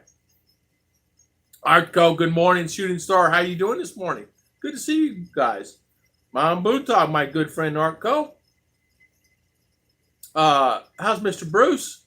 Just checking in, say hello. Hello, I'm at work. Tell Wally World we said hi. Are you at your art or the other place, planetarium? Where you at now? So how is Bruce? Need to watch that video I had sent you about this. Hold on, Mark King. Hold on. I'm joking with you, Oh, here it is. I'm joking too. I'm teasing. Keep sending the videos, Mark. I'm teasing. Find it, see if you can find it. I'm at Wally World. Tell Wally World hello. Do you miss Wally World when you're away from it? Probably not. I don't. I was at many Wally Worlds. At one time, I was in that Wally World, the one you work at. Because we used to go to all of them. Years ago, they're building those things so fast. They're all over the place, right? You guys remember the old Walmarts? Those are good old days. The original ones, really. Arco, so how is everything with you? Good to see you, Arco. Hello, Mark. He's saying hi to everybody. Mr. Arco is a good guy. Great channel. He does great drones also. A lot of you guys in drones. No, I don't ever miss it. Bruce, you're kidding me. I thought you loved that place. They told me when you retire, they're going to put your name on the wall as Mr. Honorary Best Worker. I'm just teasing with you, Bruce. I know I had some, man, some great friends at Walmart, just struggling and working like everybody else, just working hard. One of my friends, before I came here, he, he was working. He was assistant store, and I would always go to him. I need this, I need that. And he says, Tom, what is it today? Just go ahead and go do it, and just give him my approval. So I'm out there and doing it. Anyway, we ended up talking. Have break later. We're talking later. Just great guy. He said the stress is getting to me. He said, I'm just getting stressed out. The next day he dies. It's Walmart. It's the stress. Wife. I talked to the wife later on. We all knew each other, and because she used to come in and visit him and bring him food for lunch, this, that, and other. Anyway, 3 kids, and he was 50. And I said, "What?" She said, "Stress." He come home so stressed out because of the Walmart. Um, let's see, Arco. A man has more than a wife and kids, and as depends, and the other is Wally World. Exactly. Wally World is something else that is so. It can be so stressful on a person. It can be. It can really wear you down. Yeah, there's a method to Bruce's madness working at Walmart. Yeah, the method is called cash. Yeah, I know what you mean. Arco, drone, you guys talking. Yeah, and yeah, Bruce does the Walmart What's. Hey, you know what? I've seen Bruce dance. I've seen Bruce dance. You know how they do the cheers and the dances? I've seen Bruce dance before. He can dance. He can shake a leg pretty good when he does the thing. Well, the very first time I ever heard that chant, everybody was saying, "Oh, it's a chant for it's whatever devilish or demon and everything." But when I heard it, very first time I heard it, I had ran up there. Not ran. I walked up there, and I watched them as they doing their morning meeting. They had a morning meeting, and at that time, everybody was there. Later on, as years go on, you only have a select few because the rest of them run the store. But I'll never forget that chant, and each person had to do it. Really, Bruce? You dance? I am hunting flies. Hey, yeah, it's stressful. Walmart is stressful. It is. It was stressful for me working as a rep for iPhone there, much less as a rep for anything else. It was very stressful. Not me. I seen you. You're shaking a leg there, Bruce. Maybe it's because you were ready, couldn't go. You had to go back to work so fast. That's what it was. Your legs were just running so much that you had to go back to work. I'm teasing with you, Bruce. You know that. I'm just teasing, Bruce. If I was around Bruce long, I'd have it. We'd be laughing so much. Judy, could you imagine? There's no flies for me to hunt where I'm at. Exactly. I don't like flies. I spent a month in a Walmart one night.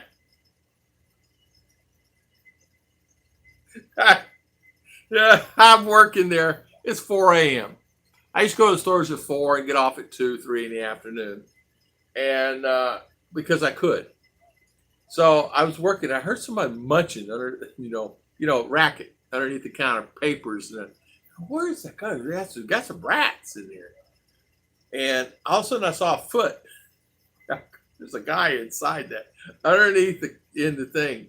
And I went and got, one of the co's, I saw him down there, co-manager, the night co-manager. And because they all, change shifts. Anyways, co-manager. Oh, what do you need, Tom? It's one of those guys. Well, what do you need? I'm busy. I got things I got to do. I don't have time. Yeah. So he comes over there, and I said, dude. What, Tom? I said, dude. I said, quit the crap with this boss and all this other junk. I said, I've known you, and you do this. He goes, what do you need? I gotta be tough. I said, there's a guy underneath the counter over there. He goes, what? I said, there's a guy underneath the counter over there. He goes, so he gets on his walking, and 4 or 5 guys come over. And there was a guy living underneath there. He had made a bed and used one got his sleeping bag off, his tags all over the place, clothes. He's over in the dog food section. and because there's not a lot of people go over there, a lot of activity, but no activity. So anyway, because they always used to push carts down those aisles, right? So anyway, this guy been living there. Come to find out, I'd been living in there like 2 months, living at Walmart inside that area. He had built this little thing underneath where he was underneath that thing and living in there. And he had all kinds. He had bedding. He had books,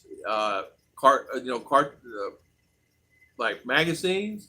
He had all kinds of stuff in there. He was living the life of Riley. When he got hungry, he just figured out, because there was no cameras in that corner of the store, he figured out he could just scoot out of there, go get something to eat, and just go over there. Because this particular area was blind, and he knew it.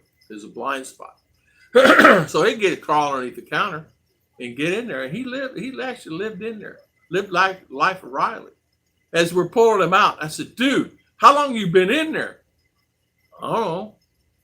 He smelled, no shower, and this, that, and other. But I said, really, how long? A few months, living at Walmart. He actually lived at Walmart. There's a lot of people that actually just camp out in chairs and stay there over the night. That was funny, man. So that reminded me of that story. I would need to get even with Bruce and Adrian. They said they talked behind my back for 30 minutes in Adrian's live stream, but that's their style. I will watch the replay for 1 hour. Oh. Hey, Tom, if you're sure, you can spend a few days telling our stories about Wally World. I can, man. I can tell so many stories about that place. That's just one. That's just one of thousands. And not just Wally World. Target. Circuit City. You guys remember Circuit City? How about Circuit City? I can tell you stories about Circuit City. Emily and Chicken Cook Coconut Milk. Yummy. Mark and Ning is saying good morning. Good morning, Mark and Ning. How you doing? How's Miss Ning doing? Yeah, in fact, I can tell you stories. How's Ning? I had Miss Ning. Hopefully she's doing well. Mark, been fishing. We had but that is true. That guy was in there. He'd been living at Walmart for quite a while. I met some great guys at Walmart. Some of my best friends were at Walmart, either a vendor or worked there. And you get to know them because they grow up there working there, and they start here in childhood, and next thing you know, they're store manager somewhere, and you run into them. And if you left them with a good taste in their mouth, they're going to have good taste for you, and you can get anything you want whenever you want it. And that was one thing I taught myself years ago. And I could do just about anything in a lot of stores, no matter where I went. I mean, I was in Connecticut one time, and Pennsylvania, and Buffalo, and New York doing these things for Glidden Paint. And just really had a good time, because a lot of the times you just, easy. Nina's good. She's at work. My son and I got fishing on a pier at St. Joe, Michigan. I hope you caught some nice fish. Yeah, I was in Mississippi one time with my mom and dad there in Philadelphia, and we had to run up Jackson at one of my cousin's house. The Young family is huge there. They're all over the place. Meridian, they're all over the place. Anyway, I'm in Jackson. I'm at that Walmart where Bruce works at. And a lady had fainted out front of the store as we're walking in. And I go, Mom, we got to help this lady. I said, call, you got your phone? She goes, yeah. I said, call 9. She said, I don't know how to work it, Tom. I don't know how to call 911. I said, just press these buttons and I'll help this lady. You know what? No manager came out. No manager came out at that store, Bruce. And I remember standing there, why can't we get somebody? I said, get the guy, the greeter right there, Mom. Tell him to come out here and call someone. There's a security door. I said, bang on that door over there, Mama. We'll bang on that door. My mother went over and banged on it. You said, you better get somebody. My mom was tough. Get somebody out here and help this lady. She passed out. She hit her head on, those pole pylons. She hit her head on that pole. She's bleeding, but nobody's out there helping her. I'm standing there, people standing there going, like this. And it's like, oh. So anyway, ambulance came and they took her away. That was it. Walmart says, we need to get a report from you. I said, report said, hold on, can I write it? He goes, no. And so I said, lady fell. No one from Walmart came outside. She goes, what? What? I said, no one came outside. It took me 20 minutes to get someone out here for this lady. Yeah, ditching a shoe store. Wow, really? It's terrible. Yeah, it was something. I felt so sorry for the lady. She had, come to find out, she had, my mom told me what it was. You know, where you, epilepsy? Epilepsy? Where you sometimes can be okay and then you fall out and you, anyway, when she fell, she hit her head. She has epilepsy, really bad. Shaking, you know, the shaking, and you know what I mean? That you have to make sure you don't swallow her tongue. And I turned her to the side and made sure that, you know, that she had a problem there. So anyway, I can tell you stories. Yeah, seizure. Yeah, that's exactly what happened. But anyway, yeah, it's at that Walmart there in Jackson. Well, there's many Walmarts. But that one, I can't remember the street now. My mother. But anyway, she had to go to Walmart. That was her life. She had to go to Walmart. And this particular Walmart had the old style where you walk in, the cafeteria is right there. I can't think of the name of it, where your cafeteria right there. And you go in, you get your coffee, you sit down at the tables. Walmart owned that one at that time. But anyway, that's a long story about that. I went to one in Richland.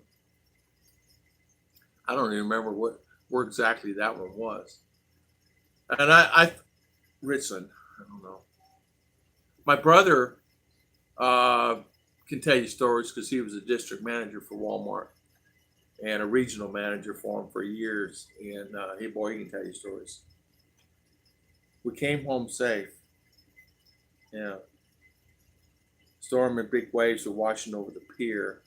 And washing over the pier. Wow. Yeah. A lot of storms, a lot of big storms. It's that month though, right? July and August. We've been lucky here. We're not had too much anything. This little earthquakes, this, that, and other. But we've been pretty lucky where we're at. The epicenter of that last one was only in Don Carlos. 6-7 kilometer from me was the epicenter. And it really shook a lot. That's the reason my septic may have broke the pipe. But it didn't break it from this main house. It broke it from the blessing house, because this house, I thought about this. I said, because this house kind of moves like that.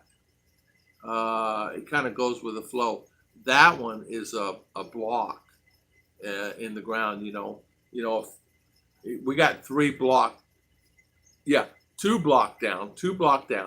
The third block is level with the ground. So I had them go 2 block down and then the third level of the ground so we could have a sturdy house. And then on the corners, in each level, I had them fill all the holes with concrete. I want a solid house. I don't want to have a thing lickety split. So each hole was filled with concrete next level. Instead of, as you know, they don't fill them up with concrete. They just hollow block and all the way up. And it's hollow. But here, that house, I had them do it solid because because block here was inferior. Yeah. Hello, Bill Pruitt. How's Bill Pruitt? How's Mr. Bill Pruitt? I'm doing okay, Mark and Ning. You guys talking? So, Bill, what's going on? Tell me what's going on. How's your house going? How's your house doing? Is it okay? You get finished it or not? When it's done, I'm coming to visit you.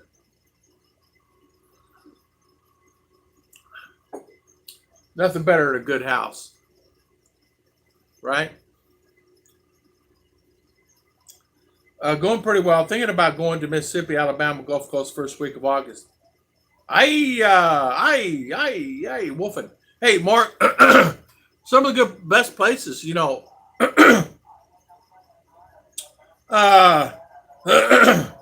Mississippi is inexpensive to live. It's one of the poorest states in the South. The reason I'm telling you this is, if you're looking for a place to live or a place to go, Georgia is good, but it's gotten up in prices. Alabama, they said, it's gone up also. But my first pick would have been Georgia. Tifton, Valdosta, those areas. Great place to live, great housing. And you're still close to Florida. You can drive to Florida in a day, and back, and do whatever you need to do there in Jacksonville, whatever. But some great places here. There, I mean, place to live. Mississippi's great places. Go to Biloxi. You're gonna go somewhere. Biloxi's a nice place to go visit too. So how's Wolfie? How's Wolfie doing? Wolfie, I saw you on live stream. I missed the live stream, but I did see you on there. I think it was on Bruce's live stream the other day. I did see you on there, so I want to make sure you're okay. And how is everything? How's Mama doing there in Duma? Is everything good, Mama? You okay? There. That's good to see you. Bill Pruitt, how are things? I know that you never really know what's going on next with the economy in the world. They really do need to open up things here. I don't know when they're going to, but they do need to open things up. There's so many guys want to get here and live full time,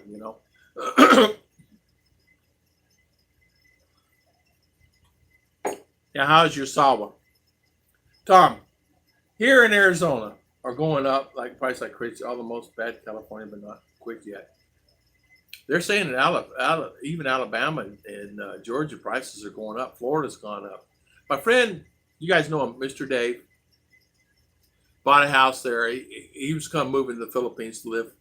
He changed his mind. He said, "Where can I live inexpensively there in Florida and have a good school and things like that?" So I put him on to Port Orange, Florida area. He bought him a nice 3-bedroom, 2-bath house in a non-subdivision place. He's within a mile of school, and the house is really nice. He got a deal on it. He bought it at I think he paid $105 for it. It has a nice big lot. It's fenced. Really nice house. It's not that old of a home really, but he got a good deal on it. It's a situation where some of the guys were looking to buy a house, get out of the house really quick, and he just happened to be the right place, right time. But anyway, got a good deal on the house there. 105. In Tanjay working at the farm, LOL, yeah. Is in Tanjay working the farm. On the bridge side of the conversion rate is still starting to swing our way. Bill Pruitt, I was wondering about what's going on with all that crypto and all that mess. It's a mess. What I mean, mess for us here. Ruth was looking at her accounts the other day, trying to figure out what was going on with it. Mr. Bill.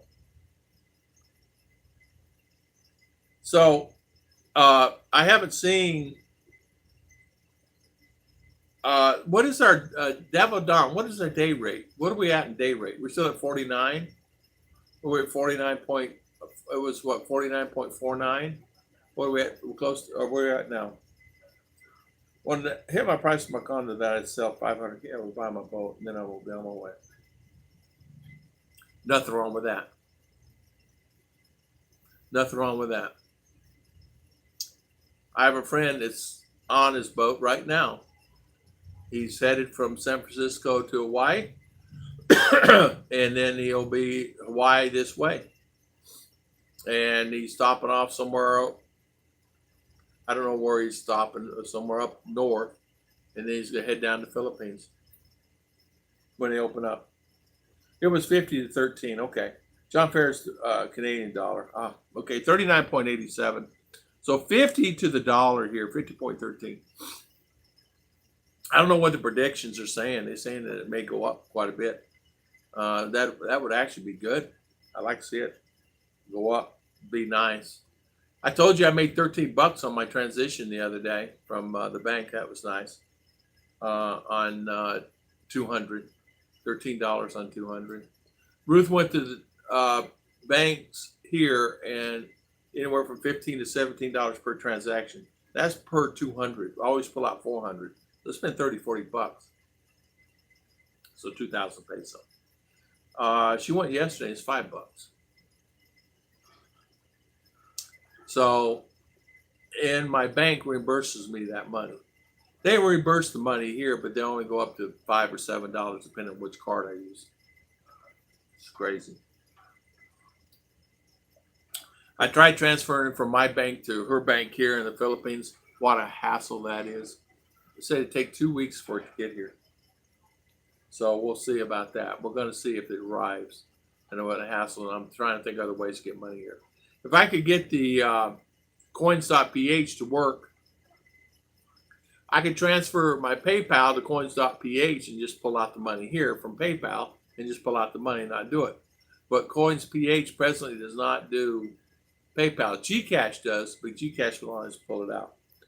One of the reasons house prices are so high is a lot of investors are buying houses to rent out. Is that what they're doing?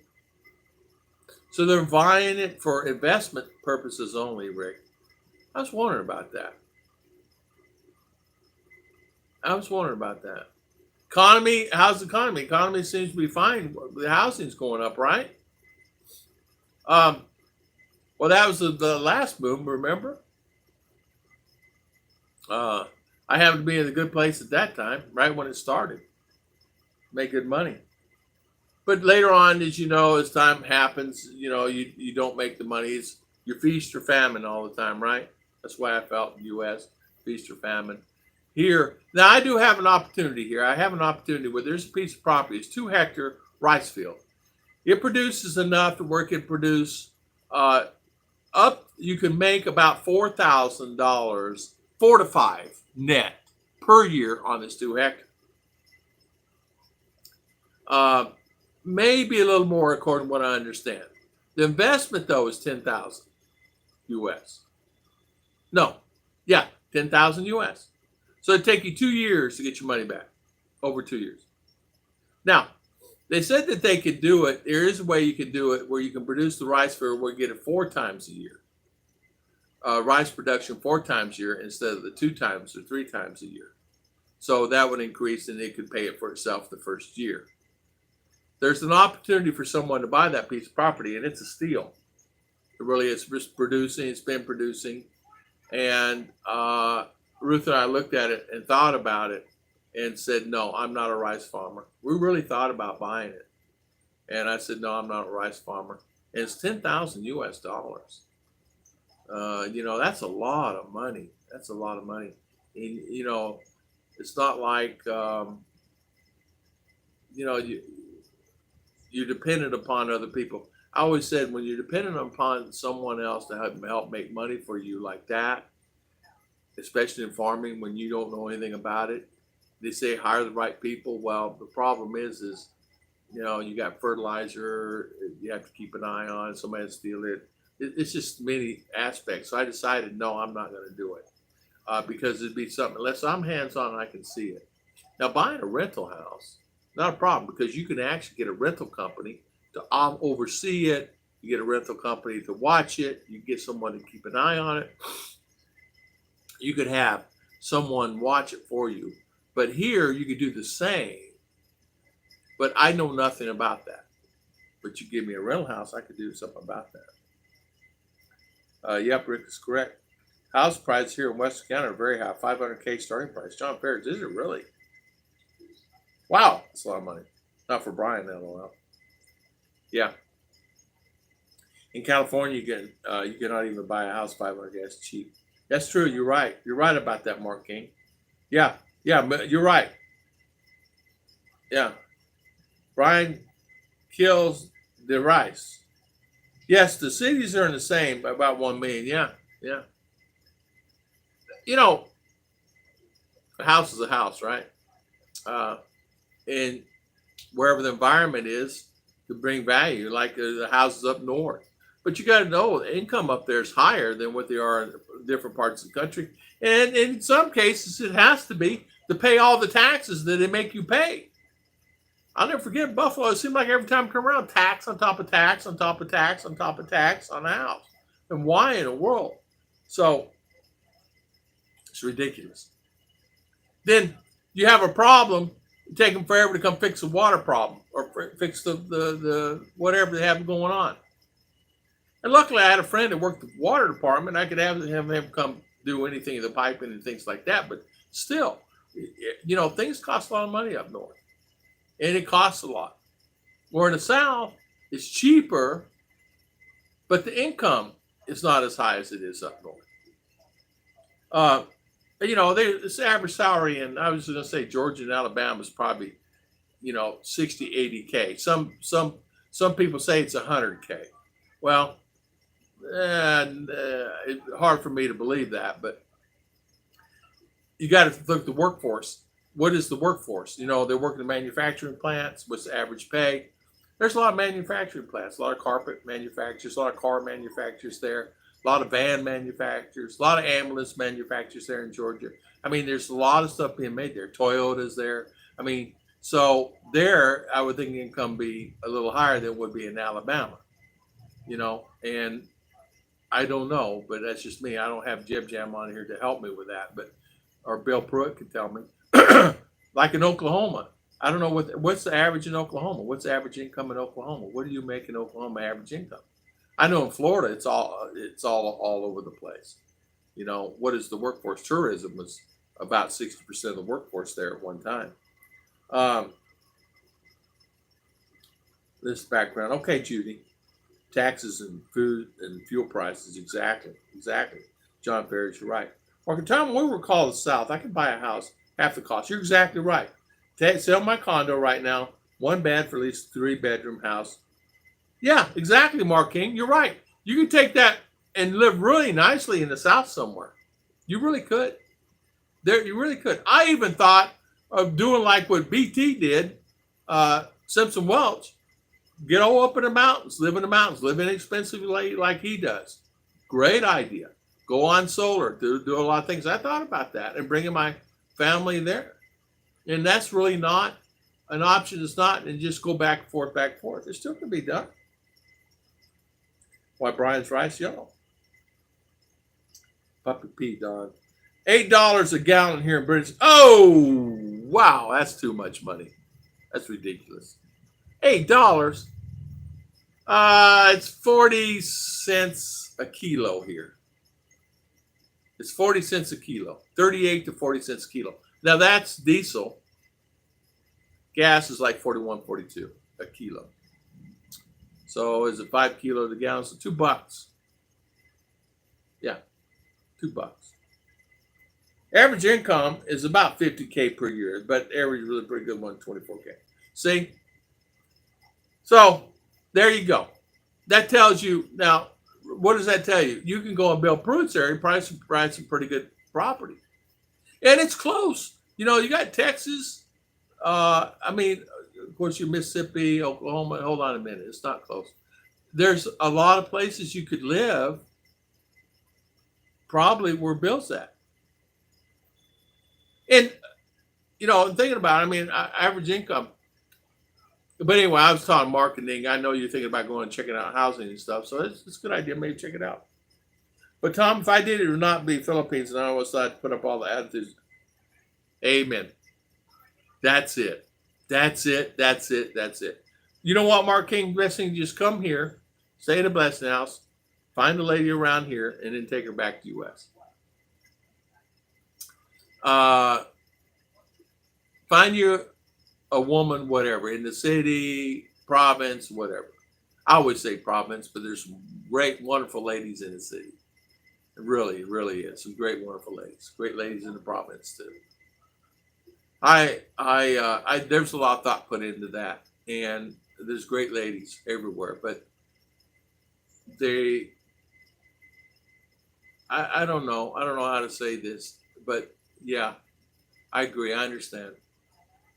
My life has been enhanced, and I am different than I was. I can say that for sure. I had learned from friends that bought their wives back to the USA. Will not make that mistake myself. I see. So basically, once you come, you're going to stay. I understand that too. I understand that thought, and I understand, and I agree with you. I agree. That's the reason I am here. You could always go back and visit, like I'm going to do for a period of time, not like a year, but a month or two at a time, and then come back. I Ruth and I talked about that, and Ruth told me, she says, I really don't want to go to U.S. There's nothing in U.S. that's there for me that would be good for me. Now, it would be good for RR because she could grow up there and learn life there and probably have a pretty good life there. But then again, too, would it ruin her from what she's really doing now? I mean, the kids now are really here. I'll just be honest. Because of the environment we're in, they're hooked on the gadgets. They're hooked on the TVs. They're hooked on everything. And it's hard to get them to do anything at all without getting a lot of grief because of it. Because they're hooked on things that's brought over from the countries instead of going out playing kickball and doing all the other stuff. And you don't really realize, but believe it or not, the gadgets are influencing the kids a lot here. They're getting complacent. They're off alone and sitting in their room. They don't want to come out. They don't want to cook the food that they normally used to do. They don't want to clean their room. They don't want to clean themselves. They don't want to do that. And that is getting to be the norm. Kids that are 20 years old, 25-year-olds sitting in the house over here, there's 4 or 5 of them sitting in the house that don't have a job and they're on their phones. Literally in the phones playing this Mobile Legend games and Candy Crush and all these other games. And they're literally on their phones 24/7. Some don't go to bed at 2 a.m., 3 a.m. and start again the next morning at 10. But it is amazing to me, and I thought about that. And I'm seeing it. I'm seeing it where I'm at. So I can't imagine where it's going to be like if you can't go out and controlled areas. Maybe Emily or someone can tell me any different, but that's what I did.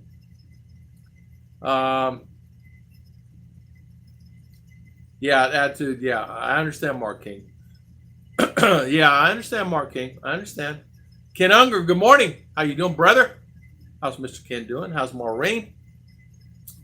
Mark King is for the best for them to stay here and how they close their family. Yeah, exactly. Yeah, they will. They will do that. So, Ken Unger, how are things with you? The call center for my hydro company is in Manila. Is it really? Yeah. We have a couple of relatives works for Dish Network or AT&T now. They're in the call center in Cebu. I have 4 million shares. Oh, wow. You should have seen Rose today. She was playing with a belt sander and loved it. I guess another part. Yeah. You give Ruth a tool. I told her, I said, that DeWalt kit is yours. It ain't going to last very long. I'll give that to you. She goes, really? I said, that way I know that if a tool goes out of that box, it'll be put back in it. She said, yeah. I said, why is it when my tools are pulled out of the box and then go back in? I put them back in, which she does. And RR puts it back in. But someone else may borrow it, does not. If I have any kids, they will not have any phones until they're 21. I gave RR this phone here to keep her occupied, her mind. And she has that channel. You know, she has that, has a channel. It's called, what's it called? Yeah, Top 10 Videos channel. And I gave that to RR through my brother he was just sitting there stagnant. And he said, I'm going to give you this channel. And he gave it to me, gave me the passwords and everything. And what am I going to do with it?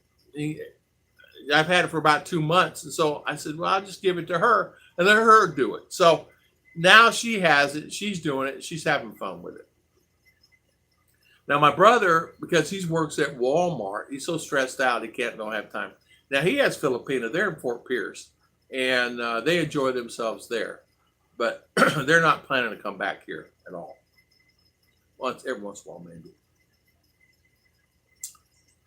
Mark King, you're right. Kent Belpro, you're right. You're going to lost that belt center. At 21. Just got off watching the show. Oh, she did. I haven't had a phone for over 2 years now. John? I had phones. I had to have them. But when I first came here, I didn't use my phone at all for anything. I did was do an Amazon and eBay at that time, and I did use my computer for that and sometimes my phone. But I'm not really a phone. I got more into phones doing YouTube. RR is on the phone. But I'm telling you, the kids literally, we have some friends of ours that are really having problems with their children because they're on the phones and they won't get up and even wash themselves or brush their teeth. And they're doing this thing right here.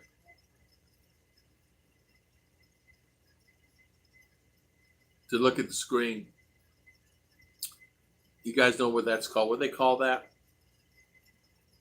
And where you stare at the screen so much on a phone or like that. It's something that is picked up, and they're constantly having a problem with it. And so I don't know what to say about that, right? And you want everything to be okay, you really do. You want everything to be the kids live their life and play, but they're not even doing that. Going blind eye. Yeah, blind, but eye strain. Yeah, exactly. Blue UV, exactly. Yeah, that's the reason I have these. These are the blue glasses. These are reading glasses, but they've got the blue. You guys might can see blue in it. I don't know if you can or not, but anyway, it's a blue. And so when I put them on, it's a yellow tint, and I can stare at the screen okay. I wish I didn't have a phone and like a stress bomb in your pocket. Ken Unger? It is. It is. It is. Mine will go off. There's a show we were watching. It had this ring. Well, that was my ring. And every time I would hear that ring, I would go into shock. Like, who's this calling me now? At one time, I counted my phone calls. I get 200 phone calls a day. And I would sit and go, who is this calling me now? What problem am I having now? So you pick up phone.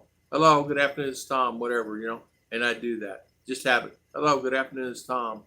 And when somebody good that you like, oh man, I'm glad it's you. But that phone would ring on this show. And my stomach would go like this. Every time, and it rang, seemed like an episode, 10 times an episode. It's like, oh man. But we got hooked on this stupid Turkish show. That's a prime example. I got hooked on this stupid thing. 160 episodes. The first 10 were like 2 hours each. And then the rest ended up being like 30, 40 minutes each. So imagine watching that stupid thing. I'd get up and just leave. It is stress bomb in your pocket. I made a decision to move before I started talking to Glennis. I did not want to make a decision based on relationship because if I'm unhappy, it would be on me. Exactly. That's exactly what I did. I decided I'm coming to the Philippines. I had not met Ruth. I had no intentions of even going dating. One day, one of my friends here, Mr. Gary McMullen, says, he's up in Luzon. He says, Tom, get on your phone and start dating. There's many Philippines. I said, what kind of way? He said, just start dating. So I did. But I had already planned about a year or so before I was coming there. And I was just pocketing the money. And I was looking at it as vacation. Not looking for a relationship. But vacation. Before I even met. And I was dating there in the U.S. I was going out, whatever, doing dates, this, that, and the other. And then when I started doing the dating online thing, what a nightmare that was. You open up an account and you have 45 messages the next day. Oh, wow, I got 45 people. Then you start doing it. We open up one in the U.S., you get 2.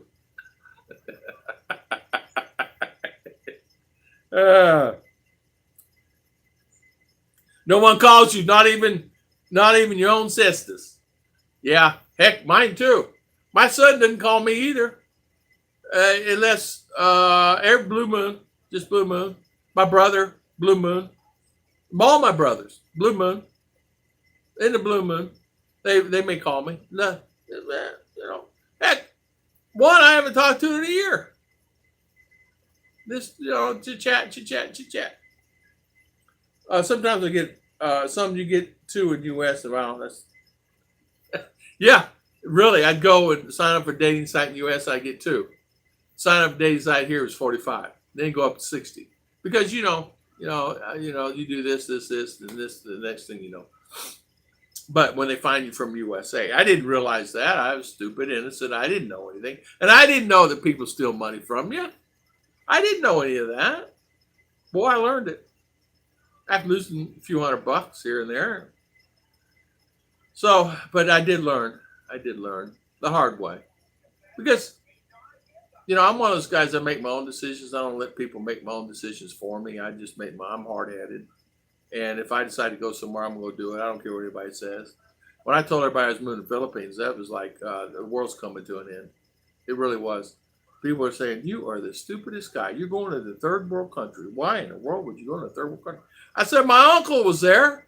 He said, it's not third world. What do Yeah, it's third world there, man. They don't have no water. They don't have power. They don't even have malls. You're not going to be able to get your coffee that you like. And I said, I'll figure it out. Some of that was right. But it's not third world. I mean, they have the capabilities of doing anything here. Just not where I live with internet. Yeah, not my sisters. If it was not obscene phone calls, I would not. Demo done. That's true. Demo done. Made me laugh, man. Crazy. You're crazy, Devil Don. Man, Judy, I don't know if you're in the background.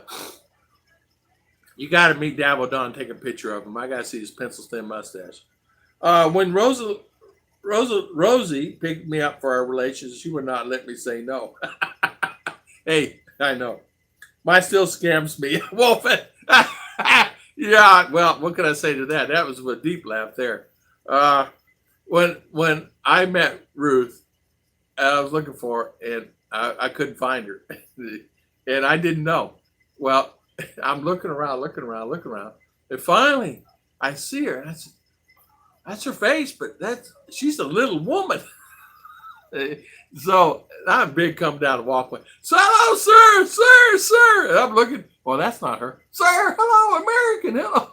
Coming down the walkway, down into that parking lot. Sir. And I looked over, and I could see Ruth.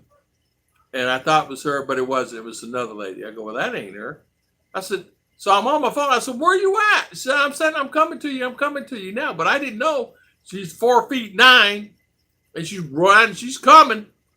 But you couldn't see her. So finally she comes. I said, oh, honey, how are you? She goes, I'm fine. I kiss her. She's sweating. She's nervous. She's shaking. She said, I thought you weren't going to show up the whole time.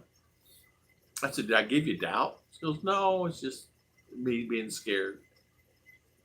And she was so nervous. So we get in the car. Guy charges me, $9, right? Like 450 pesos. She looks at him and says, this is the first thing. He goes, and he goes, I said, what's wrong? He ain't charging me no $9 to go down, 4 kilometer. The guy goes, so I don't know. I ended up paying like 200 pesos, $4 for half. And I'll never forget that. She said, I lived here too. She worked in Manila. So she said, you ain't going to take advantage of me. Because American, they thought I'd take advantage because it's at the airport. She said, you ain't doing that.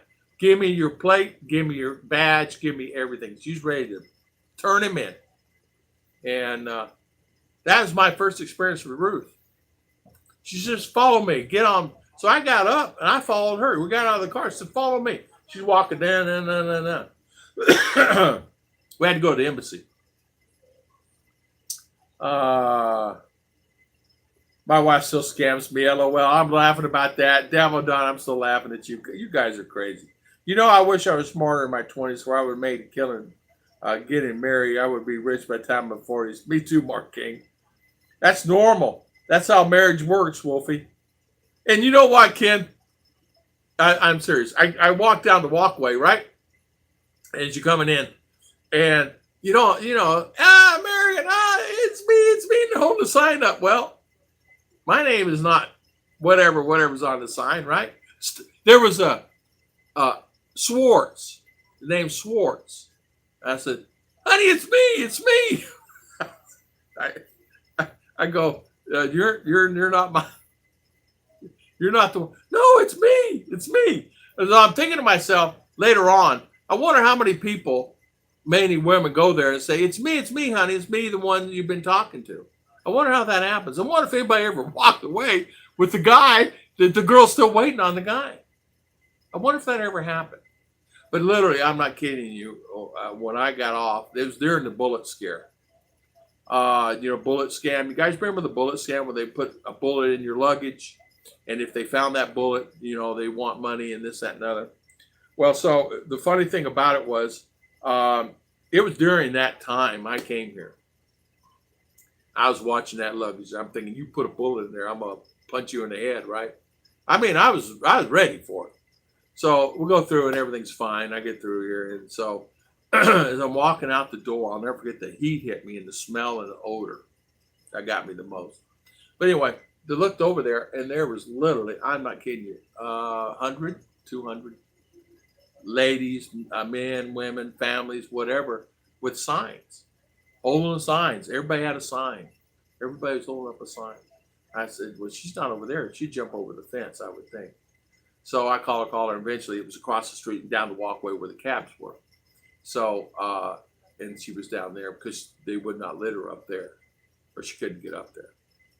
It was just funny. But can you imagine somebody walking away with the wrong, hey, it's me. Honey, come here. I'm sexy. I'm sexy. Look at me. They were saying, look at me, I'm sexy. Come to me. Let's see. My grandmother always scammed my grandfather, and she would stash the change and had dollar bills all over the place. And I can see that. British expat John and Jane, how you doing, my good friend? Late than never. Thank you. Yeah, it's been going on a couple hours already. Tom, be all that airport when I show up. There'll be like 2 or 3 girls. They're cooking over here. Yeah, Wolfen, I guarantee you it's the same for you. Yeah, you get off the plane, all the people there looking for their hubbies and their friends. But Wolfen, can you imagine? Glenn, say, I tell you what. Your wife is there, Rick Morris, and you're cutting off the plane. You're going and you're jumping up down. Of course, everybody already knows what their wife looks like because you WhatsApp, chatted, and everything else. But imagine though, right? It'd be hard. Then when a guy shows up, they 3 or 4 girls calling in them. It's me. Come over here. Yeah. Now there are guys though. They would set up 3 or 4 or 5 girls to come there, and then they would just choose, which I don't have the heart to do that. I can't hurt anybody that way. I don't. That's me. I won't do that. I won't have 5 or 6 girls show up at the airport. I'm not going to do that. If Ruth and I did not work out, no worries, I said. No worries. I'll stay here for the month I'm here, and I'll just travel around, which I did anyway, and I would just do my thing. Because I knew that it'd just be a great vacation. And then when I came back off my vacation, I was working one day and said, hey, sorry, Tom. iPhone decided to lay everybody off. You got the keys to your car and your badge and your phones and all the chargers. I go, no. So, well, we're going to have to take you home. Let's get all that stuff together. And by the way, here's a check. Gave me a paper check. I said, is it just me? No. I said, it's just me. No, it's not. Did you not get a phone call? I said, no. Did you not get an email? I said, I ain't looked at it. Why do I? He said, well, you got an email about 2 weeks ago that the cutting force is cut and we're letting go about 80 people, and you're one of the 80 people we're letting go. So here's a check. Here's 6 months pay in advance, which they did. That was nice. It's, have fun. So I walked out there. I never forget. That was my Philippine experience. I walked out. When I got back, walked home, made a phone call in the car on the way. I'm good. He's taking me home, right? And I made a phone call. I said, hey, I'm out of a job. He said, you're kidding me. I said, he says, well, come to work. What'd you make an hour? And I told him. He says, just come work with me in the morning. I'll see you in the morning. Meet me at 4 a.m. at this store. I did. I had another job. But that's life. And I told the guy, I said, well, I'm only going to be here working here for a few months. I said, I'm going back to the Philippines. He goes, really? I said, yeah, I'm just going to finalize everything in just, 4, 5, 6 months, and then I'll go back to the Philippines. And then once that's, I'll go back to the Philippines and just live. I said, you're kidding. You're going to go back there? Why would you do that? Why? What's wrong with you? Something wrong with you? Why? I said, because guess what? I don't have any stress. I don't have to come back and lose my job. You're going to come to me next week and probably tell me, no, I'm going to keep you. In fact, it's going to pick up a car. I said, I don't want no car. He said, no, you're going to need a car because you're going to be traveling all over the place. I said, it's thank goodness I quit that because that job was crap. I like the airport when the guy shows up and there's 3 or 4 girls calling at him at the same time. Yeah, that was it. It's hard for me now. Everyone wearing a mask. Yeah, Rick. Yeah, Rick. It's true though, Rick. But you know exactly what I mean, though, right? I got a gold pan from Lazada, and hold up, show me she is there, number 7. There you go, John. That's the way to do it. John, when I first met my ex-wife at the airport, I even knew what color she was wearing, and you could spot her out. Would you have her wear? There's every color on this earth. I can't. Purple, orange, green. I know Ruth, she was just little. Ruth is just a little girl, little woman. She's 4'9". She says she's 5'1", 5'2". She may be even 4'8". I don't really care. I don't care. I got a diamond. That's all I know. And it was the best thing ever happened to me. But as I'm looking for her, I couldn't find her. I knew she was there because I bought her a plane ticket to get there. And she'd call me from the airport because you could hear the people. Because I called her from when I was on the plane. And she said, you'll have to change out your SIM card when you get there. So I did. But I fell in love with the country. Probably 30 days. Within that 30 days. Bright yellow. I think Ruth had on gold. But I was expecting her over here at this part, right? I didn't know she was across the street. The guard was really nice. He was helping me. He even let me use his phone because mine wasn't working. Really nice guy. I was going to tip him, but I didn't know 100 peso, I was going to get, I pulled out a 500 peso because I already just went to exchange thing there, I didn't realize 500 pesos, $10. So I gave him 500 peso. Realize now it's a little overpay for just use of his phone. But, you learn things you didn't know. For me, $10, it's like New York, $10. $10, nothing. You know as well as I do, you better have some cash when you're there for the taxis, this, that, and other. You're going to find yourself short somewhere. That's as one of these church suits women wear. I had, and I realized that I'm glad I brought what I bought, but I got to tell you, I was in China. I'm sorry, I was in Tokyo.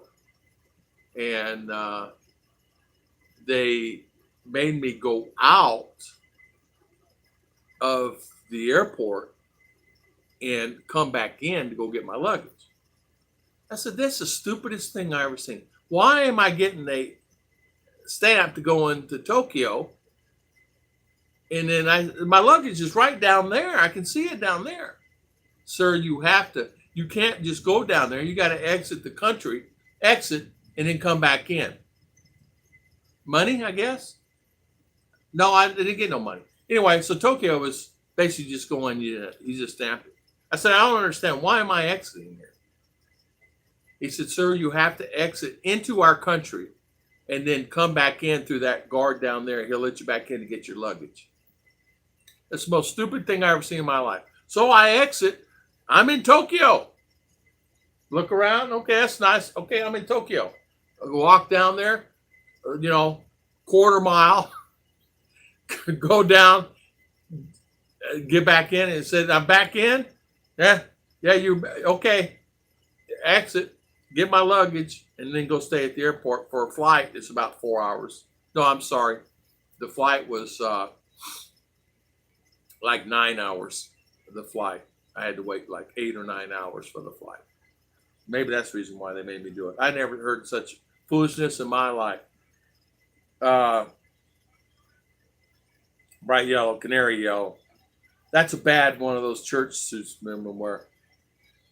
Yeah, one in Singapore, do not litter. Yeah, you don't have to worry. I'm not in Singapore. But I tell you, I could not believe they made me exit the country and come back in. I didn't have to pay any money, but it's just weird. Why can't I'm at the airport? Why can't I just? I guess I had to come into the country. I don't know. I've never heard such a thing. I mean, I didn't do that anywhere else. As you know, Tom, you know when Vietnam, they do not let people at the airport that are waiting for you. It's even fenced off, and you need to go down the ramp outside where the fence stops, where you see the people at. Is that the way it is? Yeah, it's weird how different countries. I would love to travel to Vietnam. That's on my wish list. My wish list is Vietnam for sure. That's on the top. Then another one I wanted to go to is Bali. That's on my wish list. Some of the guys are heading to Dubai right now. Some of the Americans are going to Dubai. I don't know how they can afford it in Dubai, but some of the Americans are going to Dubai and waiting for their lady till they can come here. Maybe, I don't know. Oh, body count. Oh, is that what it is, Wolfen? Body count? Okay. But Tom, when I was 20 years ago, things have changed from when I was last there. Yeah, things changed. I remember, and of course, Mr. OBG's not on right now, Mr. SF. I don't think, but remember Philo, he went there, and I really liked. He's in the military, of course. I'm sure maybe you're stationed there, went through there, like you, Mark. But he says really the place he went really nice. He says it's really nice place to go. He told me anyway it was. So that was in the guy in Japan, Tom. I had to do the same thing. Is that where it was? Okay. Well, it said Tokyo on my ticket. So what is it called? Nagoya. So you had to do the same thing, huh? It's weird, right, kid? The women get easy jobs sponsored for Dubai so they can travel there very easy. That's what it is then. That's what it is. Ruth was in Dubai. She's in Hong Kong. She said she really liked Dubai. They're really nice there. Rick, I got stuck in Beijing for the night. Got lucky. Case airport employee took me through the shortcut, and I got the last seat out on the plane next day. Oh, wow, Rick. Good for you, man. I tell you what they did do for me one time in Manila. I had to wait in Manila. I got there early, and one of the guards, sir, how long you have to stay? And I said, well, my flight's in the morning, and at 7 now. It's like at 5 or 6 in the morning. I said, I got early. He said, well, would you like to lay down? I said, sure. He goes, come with me. Took me back in this room there in Manila. He said, stay right here. There's TV right there. Here's remote control. There's water over there if you want it. It was a lounge. It was a Chase lounge, but had fake leather. Anyway, there was in there. They had like half a dozen of those in there for people. And I sat there and watched TV. Set an alarm on my phone. Took a nap. I said, is it safe in here? He said, yeah. I'm outside the door. I said, I was afraid you're going to lock me in here. He goes, no. But there's other Filipinos that are coming in there taking naps. Maybe it's shift change. But it's nice of him to do that.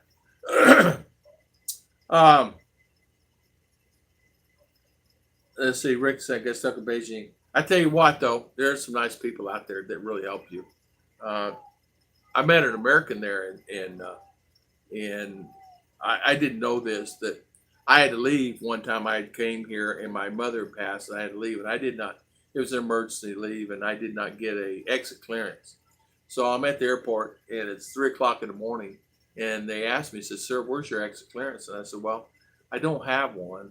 I don't have time. My mother passed, And sir, you got to have an exit clearance. You just can't come to the airport. You're on tourist visa. And I said, well, let me say this. If your mother passes as an emergency, do you think you want to wait around? Here it is Saturday. You think I want to wait around to Monday and go down and do that and all that, and Tuesday goes around? My mother passed. It's very important that I get back to the United States of America. So he calls over some lady. She goes, yeah, just do that, pay this, pay that. Well, it just so happened I gave all my money to Ruth. And I probably had 8,000 peso in my wallet. And when I'm there and I go through, he said, sir, this is going to be, just go over there and she'll give you a stamp you have to pay. So I go, he stamped whatever, I go over there. 7,500 peso. I said, wow, what I've done. There's no ATMs nowhere around there. There ain't no ATMs. You go down the road maybe, and then 500 peso, then you're really out of luck because airports, they charge you arm and leg to go anywhere anymore. So anyway, I paid it and got out. So I said to myself, well, it takes care of that. I'm glad that I did that. But at least I had that money. Yeah. Let's see. Make sure I did. Let's see. Yeah. Yeah, and so that's the way it is. Well, we've been on 2 hours and a half, man. I extended my time here, huh? So I think I'll call the stream, guys, because 2 hours and 27 minutes. I didn't realize it's been that long. I want to thank everybody for always coming on my streams. I want to thank everybody for always spending their valuable time with me today. And then the taco bun.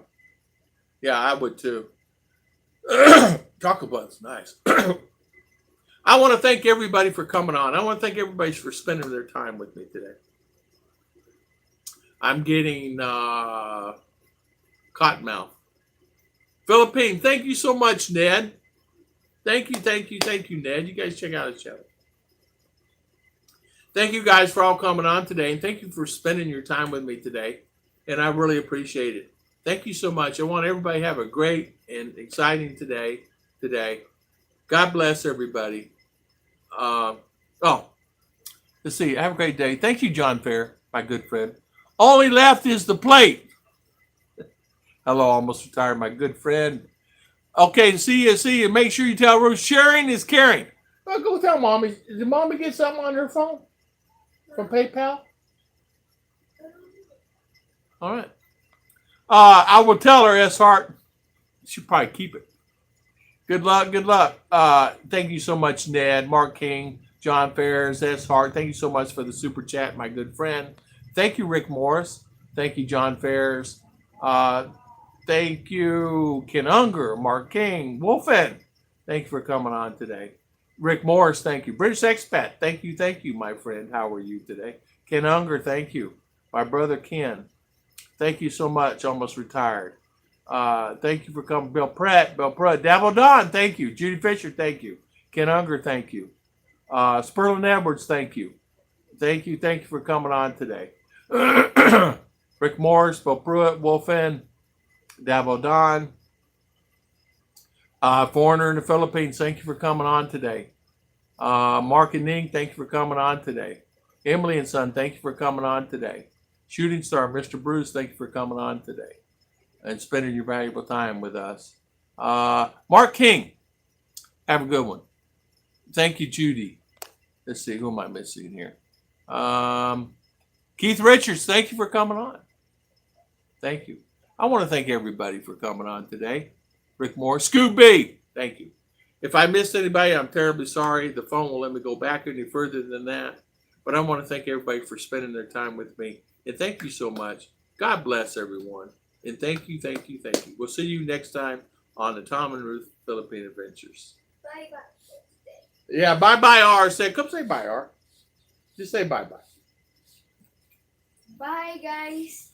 Bye, guys. Oh, now you're talking. Bye. No, now you're talking. Now she's talking. Kevin and Gemma, see you later. Almost retired. You're welcome. Yeah. So Clinton, God bless Clinton. Thank you for coming on. You're so welcome. Staying awake. See you guys later. Bye. Bye. Bye, Uncle Kevin. Jima. Yeah, Kevin. You should.